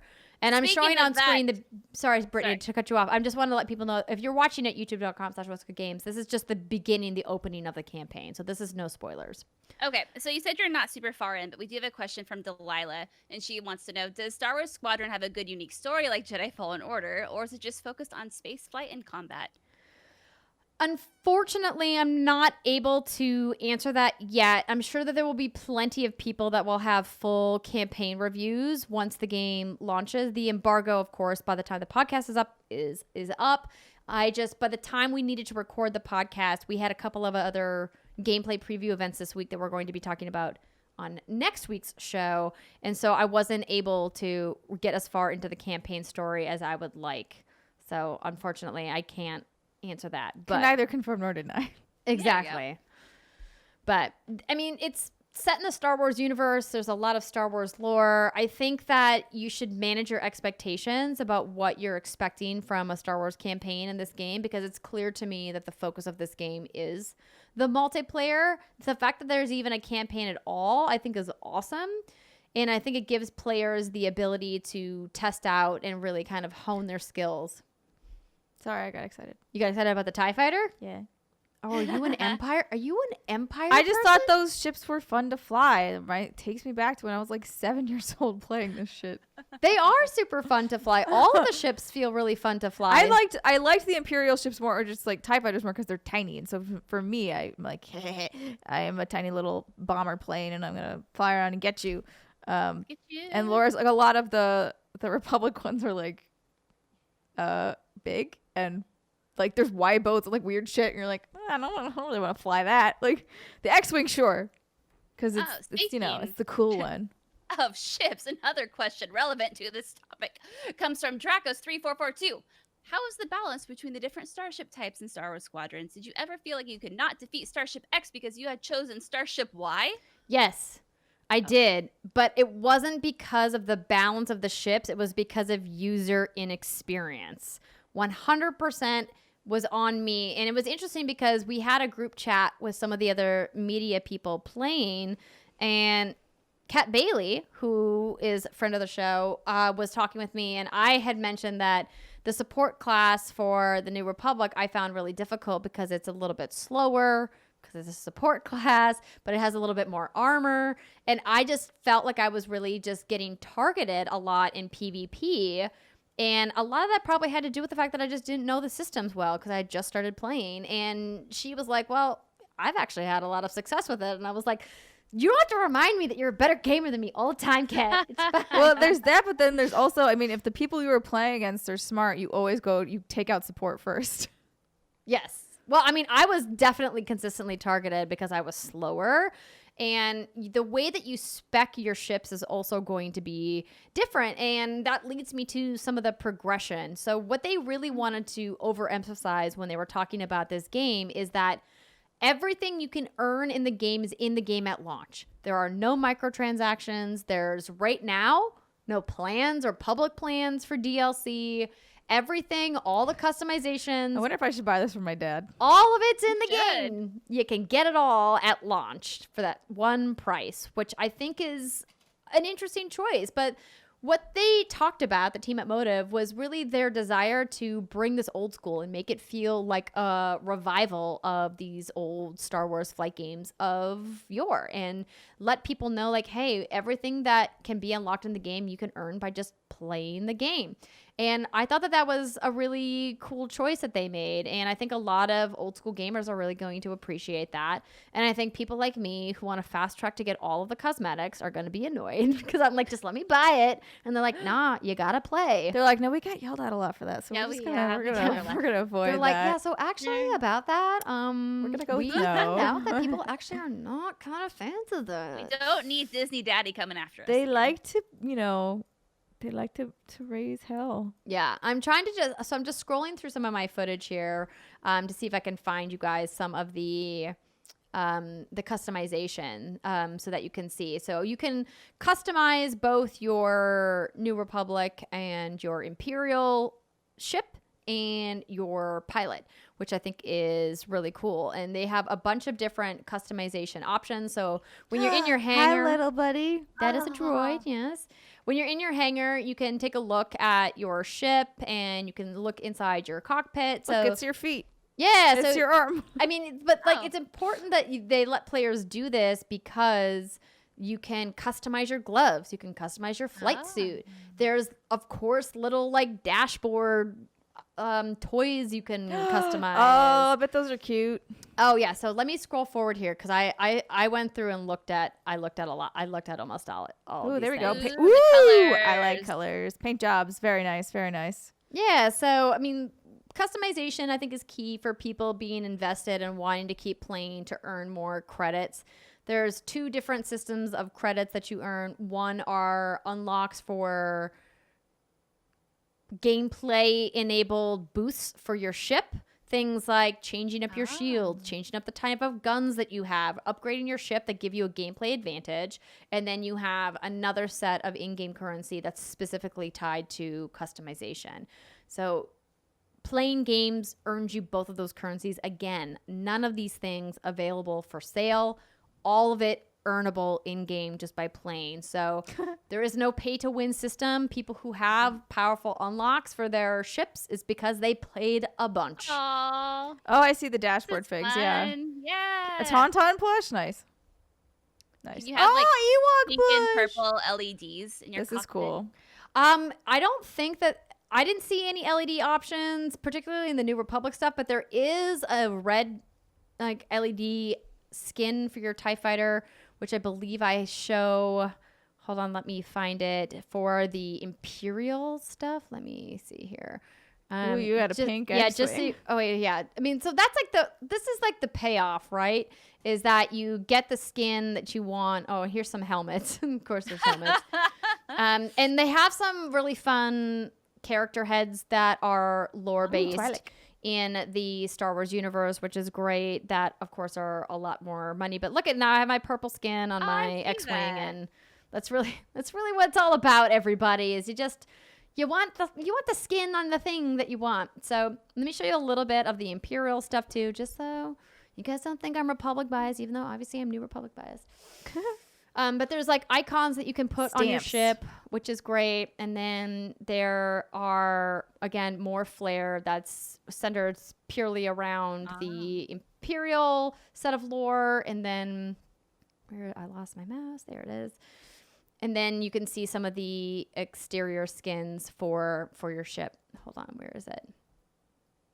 Oh, I'm just showing you some of the faces. some of the customization you can do with your pilot as well. So there's a lot of options, and I think that what they want to do is obviously incentivize people to keep playing by giving them customization things to unlock. So, but again, all of it's available in the game, so you can't really be mad at it. You just got to sink the time in to get all the stuff you want. Just gotta fly around a lot.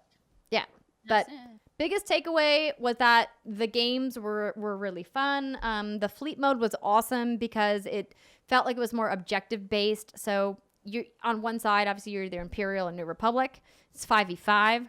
And you have your mini AI ships, and then you have your player controlled ships. And each side is trying to take out like a first line of defense. And then if you take out one line of defense, you earn morale, and then you can push to the second line of defense, and then ultimately to the big starship at the back. And your morale can change over the course of the duration of the match, which I think is really interesting. And there's all of these AI enemies that you have to deal with as well, but you get more morale points for taking down player controlled ships.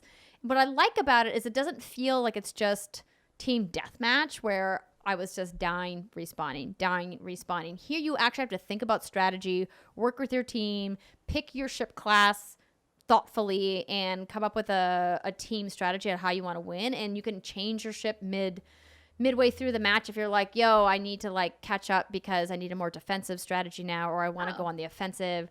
And I thought it was a really interesting mode that I want to spend some more time with. And the actual name of that mode, I feel I'm getting wrong. So let me double check my notes here. Check your notes. Checking my notes. But yeah, so does this make either of you change your mind? Thinking about that. I don't know. I think I'm curious to try it. I'm gonna wait for your single player campaign impressions though.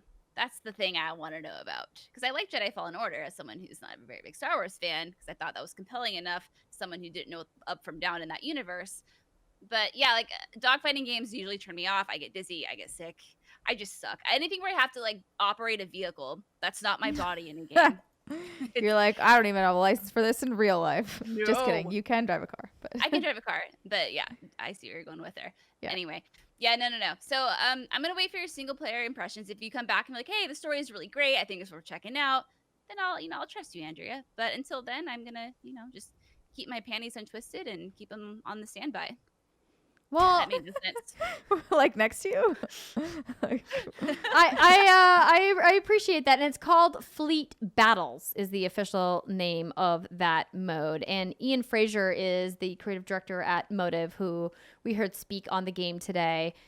And I just also wanted to mention for people who are super interested in this game, they sent me an email confirming all of the different flight sticks that are compatible, including the Logitech Extreme 3D Pro, and then 3 different ones from Thrustmaster, and then one from SciTech. So, of course, you can get all that information on the Star Wars Squadrons What about my website. joystick from Thrustmaster. 1995?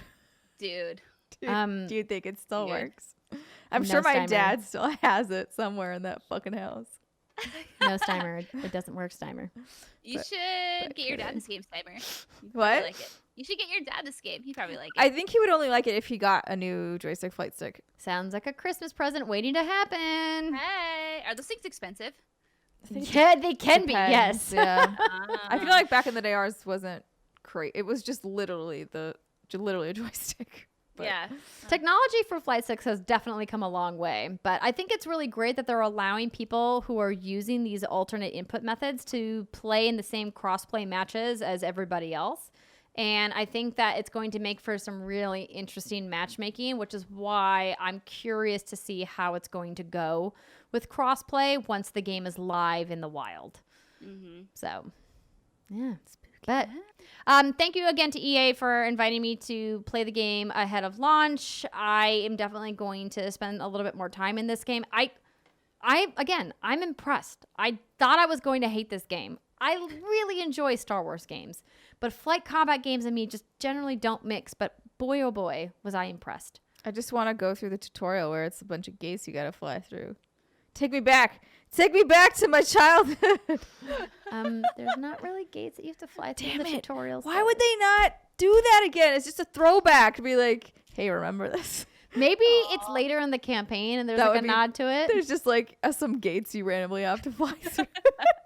And everyone who's new to the game will be like, what the hell is this? And anyone who ever played X-Wing or TIE Fighter will be like, the gates are back. Well, I mean, you do have to fly through. Well, they're not really like gates, but you have to fly through these like green circles when you need to get repaired in multiplayer matches. I feel like they were straight up like a rectangular football gate, upright. like a but upside down. Yeah, Oh, but upside Oh. down. yeah, Got it. So like just a rectangle. just a rectangle, but not closed. Oh, an open-ended rectangle. Yes, Got it. that makes no sense. Excellent. No, it So on that note, On that note, we're going to take our last break of the show. When we come back, we have a special interview with Tiffany Beers from Logitech, who is the head of gaming innovation. I had a really fun conversation with her about her previous life working in sneakers at Nike and what Ooh. she's doing now at Logitech, including one of the cool new headsets that you guys may have seen me post about. Stick with us, everybody. We'll be right back.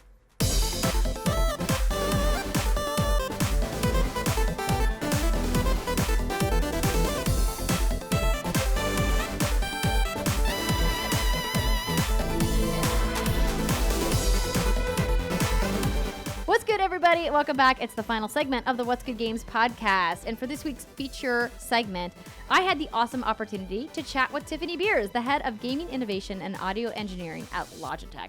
Now, we here at What's Good Games have been partnered with Logitech really since we launched. They provided us with some of our equipment when we first got started, and they've been a fantastic partner to work with in the years that followed. You obviously know that we've given away their mics, we've given away their keyboards, we've even given away webcams, and now they have a new line of products in their color collection that we want to talk to you guys about today. But more importantly, I really wanted to take the opportunity to chat with an amazing woman who works in the gaming industry, who not only is a gamer that plays games, just like everybody who listens and watches the show, but she has some really interesting things to say about how you can transition to working in the gaming industry if you currently work in a different industry, but you love video games. And she talks to me about her story, starting with Nike and working on shoes for a living, and then how she translated those skills into the really cool stuff that she's doing with Logitech now. So I really hope that you guys enjoy the interview. What's good, everybody? Andrea Renee here with a special interview, and we're going to be talking about some cool products with Tiffany Beers, the head of gaming innovation and audio engineering for Logitech. Tiffany, thank you so much for joining me today. Absolutely. It's my pleasure. So I was really excited when our friends at Logitech reached out to us and said, hey, we have this new product line launching. Do you guys want to talk about it on the show?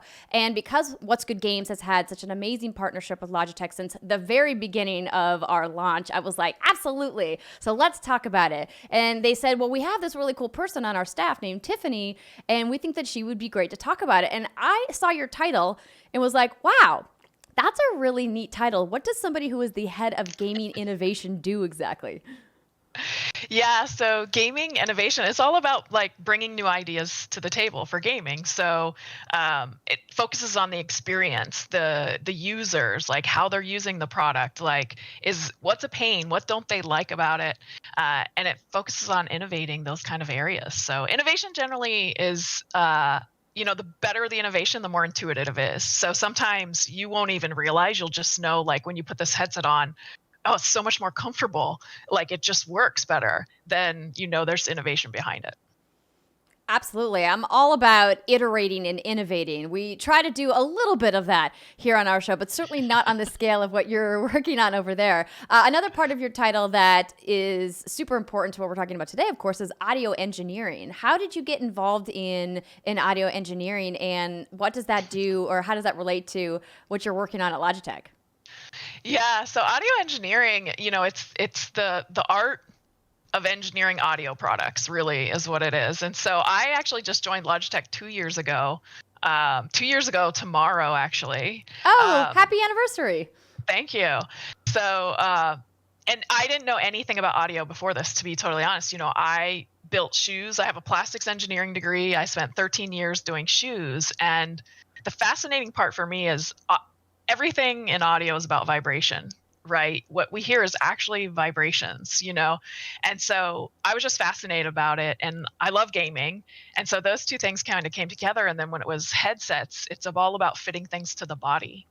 And from working in footwear, fitting things to the body is very particular, and there's an art and a science to it. And so the audio engineering was kind of like the perfect mix of all three, fitting things to the body, gaming, and then I could learn all about audio through the process. So that's kind of what I like about it. And, it involves building drivers for headsets, paying attention to what people are listening to, what cues are they listening? Because in gaming, audio is different than music, right? When you're just listening to music, depends on the level of audiophile that you are, depends on what you're hearing. But in gaming, it's very particular. You hear everyone talk about footsteps and gunshots, and it's not just about hearing footsteps and gunshots. It's about hearing what kind of shoes those are and what kind of gun that is.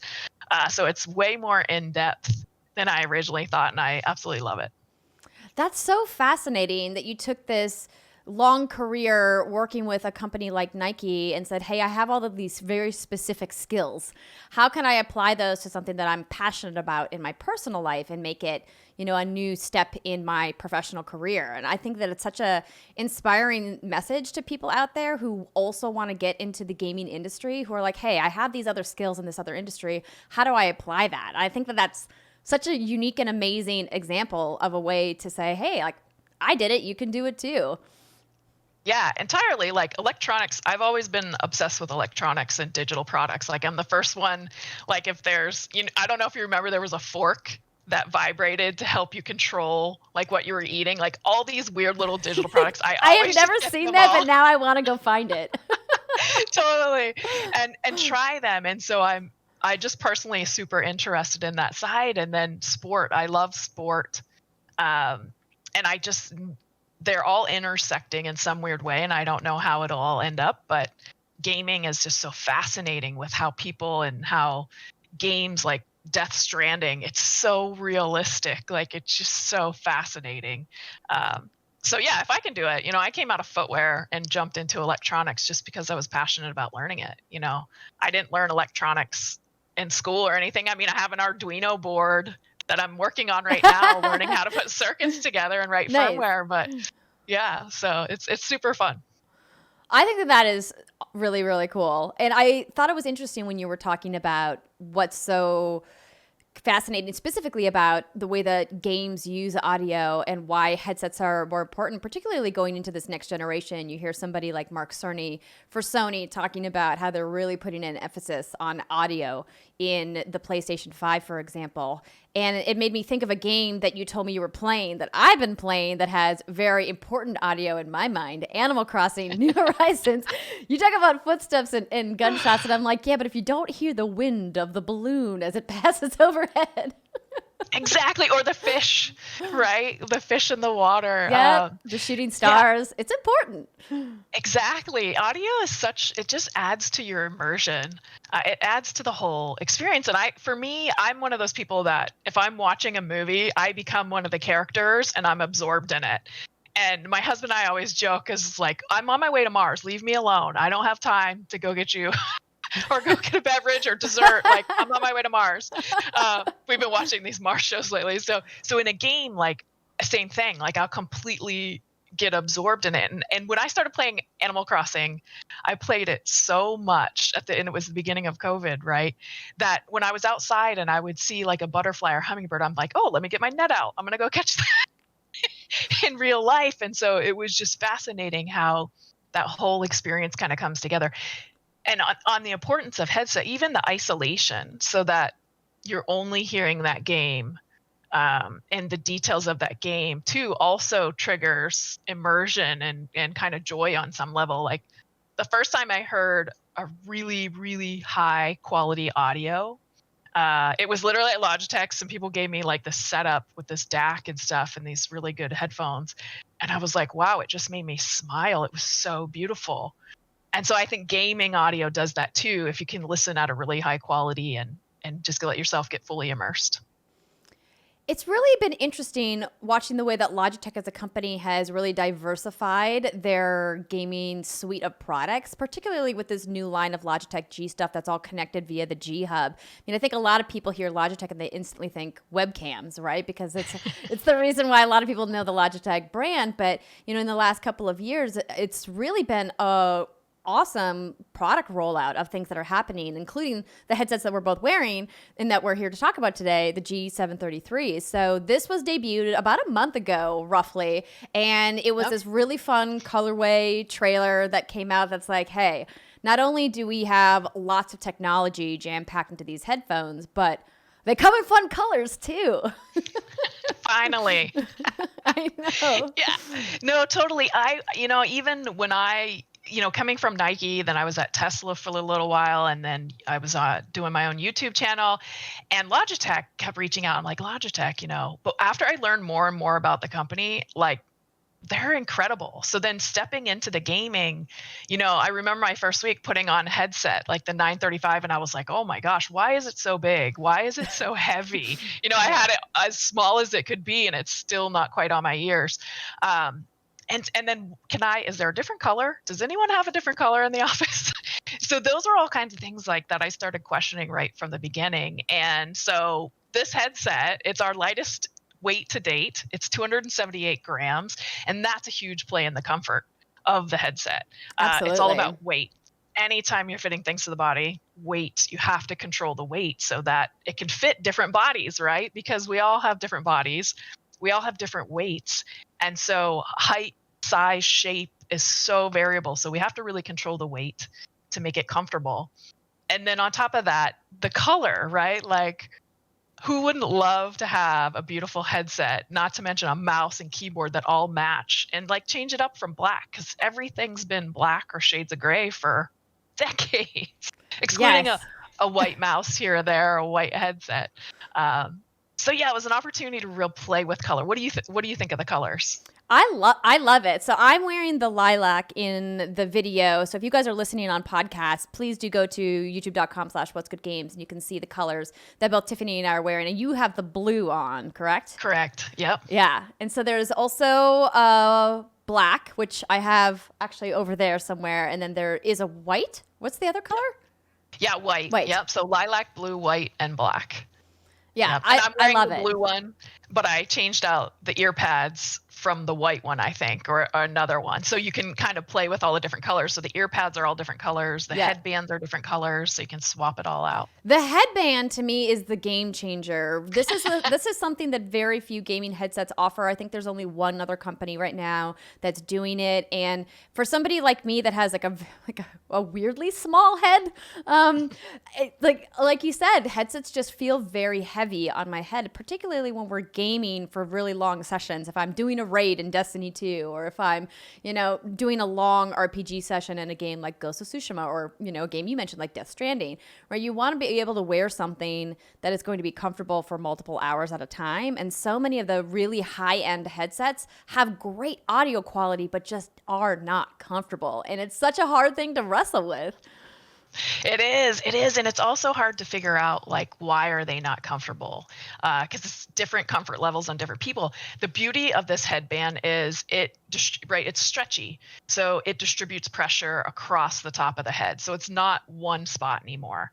And because we were able to lower the weight and we were able to use this to distribute the pressure, our clamp force doesn't have to be quite as strong on the ears either. So we're able just to kind of lower and really take advantage. Plus, we offer these in all these wonderful colors. They're so blue fun. And purple and green and yellow on the one on my headset. So you can use that to also customize and change it up. So it's a dual benefit thing. It's more comfort, it's less weight. Well, it's 3 benefits, and the color customization of it. I think that is so indicative of where gamers are at in culture today. This idea that we love customizing our experience, whether it be our character in a game or our gear outside of a game.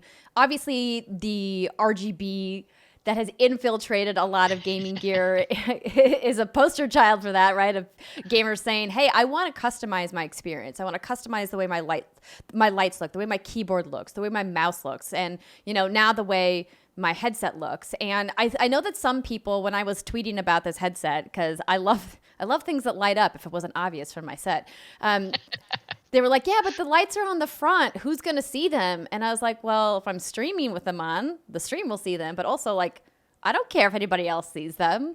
I like the way that they look. And it's super comfortable, which is really, again, the number one most important thing. But I did want to mention that what I think was interesting talking about the tech of this is that there's a lot of the learnings that Logitech has over the years, and also from some of the partners that Logitech has worked with and acquired over the last couple of years that went into this headset. People like Blue, right? So Blue Microphone has been partnered with Logitech for a while now, and that technology is baked into this headset as well.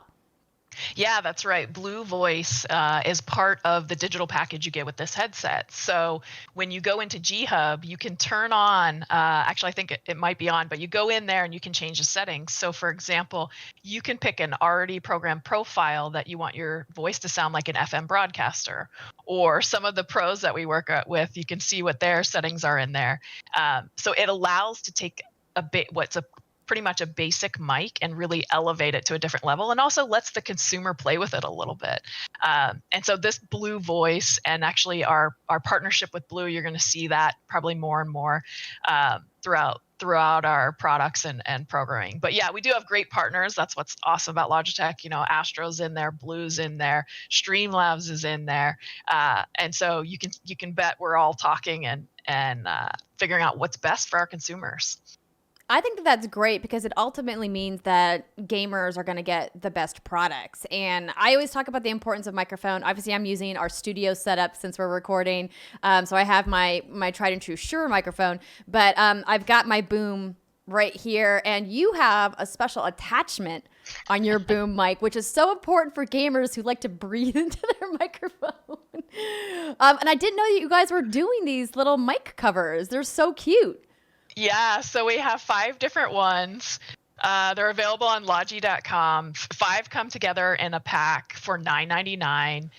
They're available now, and so they're the exact same material that the mic cover is usually made out of, but they're just bigger and in a shape. And so they don't impact your voice or your mic quality or anything, but they do let you have a lot more fun.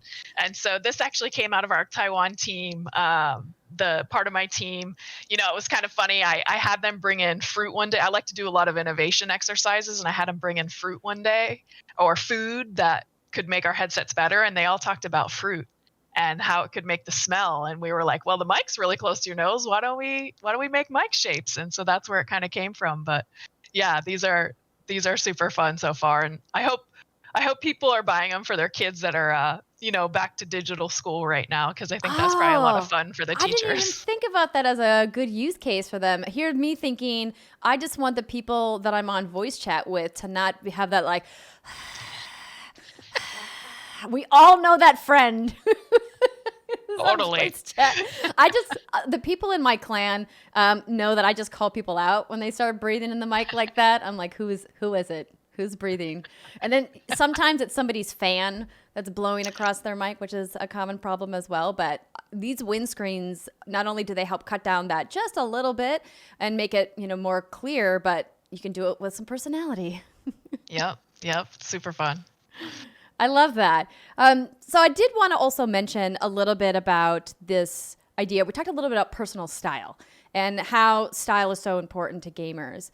And I think as a community of really diverse gamers here at What's Good Games, we really appreciate the idea that Logitech is thinking about ways to appeal to gamers who maybe were always kind of left on the outskirts of the gaming community or gaming culture, and saying, hey, you know what? We're in an era where we want everybody to know that you can be a gamer at any age. You can be a gamer of any gender, of any race. You can like games like Animal Crossing. You can like games like Candy Crush. It's like those are no longer things that are on the outside of gaming culture. They're all on the inside. And I think that even a small move like offering a headset in this color is an awesome step in the right direction.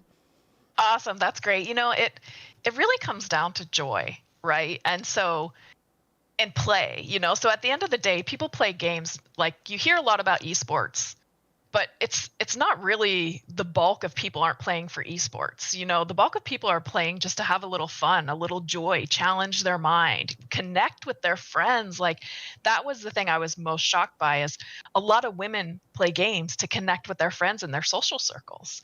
And once you've actually done it, it's amazing. It's such a cool experience that you wouldn't get otherwise. Like, for a team to go in and create a goal and work towards it in a game, like whether it's Among Us or what's that starving game? I don't know if you're starve. Yeah, I don't know if you're working together in Among Us so much. At least maybe I'm not. That's true. But the bonding and the actual relationship building that it does is absolutely fantastic. And it also teaches you just so many skills. Like, you can totally utterly fail. I'll play Valorant with some friends a lot, and I'll do terrible, but they pick up the slack. And then some days I do great, and then they're doing terrible. So it's just such a community thing that we really want to celebrate it. And so that was part of what the colors and the customization is really, it's for anybody, absolutely anybody. Gaming is no longer this thing that that people don't know about. It's literally everywhere. And people really enjoy it for fun and playfulness. And I think the more you play, the happier you are. So yeah, I hope people really enjoy the color and just remember to play all the time. Absolutely. And one of the things that we really love to push here at What's Good is that it doesn't matter who you are, what gender you are. You're allowed to like all of the different colors. If you like black and that's your thing, that's awesome. If you like pink and you want everything pink, that's okay too. There's a color out there for absolutely everybody and every gender. And while historically marketing in the gaming space has pigeonholed specific products towards specific people, we're not doing that anymore. We're letting people know that you can like whatever you like. And we love loving things here at What's Good Games. And I'm definitely, absolutely loving this headset. Don't tell my friends at Astro, okay? Because they're going to be very upset about it. Definitely. No, I love that you guys support all colors. And that's the same way we feel. Like, we just want to see how someone takes this blue headset and, like your background, how they put the lights around the lilac and how they mix it with all the colors and show their personality. You know, I don't know if you ever find yourself on Instagram going through like all the beautiful game desk setups, but they used to be all I've black. done that on Pinterest a little bit. Yeah. There you go. But now they're so beautiful and it's so interesting. So yeah, we're big fans of inclusivity and color. Well, that is fantastic to hear. Well, we're getting to the end of our time together, and I wanted to kind of hear from you if there's anything else about the product that you'd like to talk about working in games, about, you know, your secret sneaker obsession that maybe is not so secret anymore. I don't know if my sneaker obsession's secret. No, I think working in gaming is just like, I was telling you before this a little bit, like, you were asking what games I play, and I'm playing a whole bunch because I want to understand the audio. So like, part of my job is actually to play games and listen to the audio to make sure our products are working for it. And I work with hundreds and hundreds of people who are all in the gaming industry supporting it from some way or another. So to think that just by being a pro is the only way you can game for a living, like, no, there's so many jobs out there in gaming and they're so fun and they're so interesting. You know, as soon as a new game comes out and it offers different audio, like maybe the new consoles are coming out, we have to understand it and be prepared for it. And so there's just so much fun and opportunity in the gaming industry supporting games and gaming that I just hope to see a lot more women coming into it, because it's really amazing. And we have an awesome group of women actually at Logitech that are playing and working on projects. And so it's been really interesting to see how gaming's just brought people together. I love to hear that. We, of course, are a women-run business, so we support more women in the gaming industry. We still have a long way to go to even out those numbers, but we're doing it one day at a time. Yep, absolutely. That's great. Well, Tiffany, thank you so much for your time today. Thank you for chatting with me about the new G733. I'll give you guys listening and watching a little bit more information right after this. Tiffany, I hope you have fun in your next Valorant session and that you don't become the imposter when you play Among Us, because it's the worst role to get. Dang it. Thank you so much. I wish you all the best in Animal Crossing. Thanks. Bye. Bye. Hey everybody, chatting with Tiffany was awesome, but I did want to make sure you guys got all of the technical information about this fantastic new headset that we were chatting about. Some of the features for the Logitech G733 include a soft dual-layer contoured memory foam ear pads that, as Tiffany mentioned, are customizable. Plus, they're ultra lightweight for those marathon gaming sessions without that head-squeezing pressure. Glasses wearers, you know exactly what I'm talking about. We also chatted about that RGB lighting with 16.8 million brilliant colors that you can personalize your headset with. The G Hub software makes customizing your lighting super easy, where you can choose from preset lighting animations or you can create your own. Plus, if you're into streaming like we are here at What's Good Games, you can have some fun with it while you're on your streams. We also talked about Logitech G's partnership with Blue Voice. The mic comes with a wide range of filters that help make your voice sound richer, clearer, and more professional. So if you're recording your own podcast, you'll sound great. And as you can see, it's easily detachable if you don't want to play with it. Inside the headphones are the Pro G drivers, which help you hear every audio cue with breathtaking clarity and deep booming bass. The drivers are purpose-built to reduce distortion and reproduce precise, consistent, rich sound quality just as the game designers intended. The G733s also have DTS 2.0 surround sound, which includes advanced surround sound technology that puts you in the middle of the action, so you can hear enemies approaching and get the advantage before they see you. Plus, as with lots of the LogitechG products, it's got that Lightspeed wireless technology built right in. It's a breakthrough wireless that's as fast and reliable as a wired connection, with an unprecedented 29 hours of battery life between charges. If you're interested in checking out the LogitechG suite of products, What's Good Games has a special discount just for our listeners. For a limited time, LogitechG is offering What's Good Game listeners 10% off selected products at LogitechG.com. Use code What's Good for 10% off while you're shopping today. That's 10% off select LogitechG products with the promo code What's Good at LogitechG.com. Thank you so much again to Tiffany Beers for joining us on the show this week. Again, if you guys want more information, LogitechG.com is where you've got to go. And I think that's going to do it for the show this week, ladies. Any final thoughts? No. That's too It's been fun. So This much was pressure. fun. I know. It's like, okay, what do I say on the spot? Love you all. I'd like to thank my family. I'd like to thank the two of you for being awesome co-hosts. I couldn't do it without you. Start playing the music, please, because I've run out of things to say. Goodbye, everybody.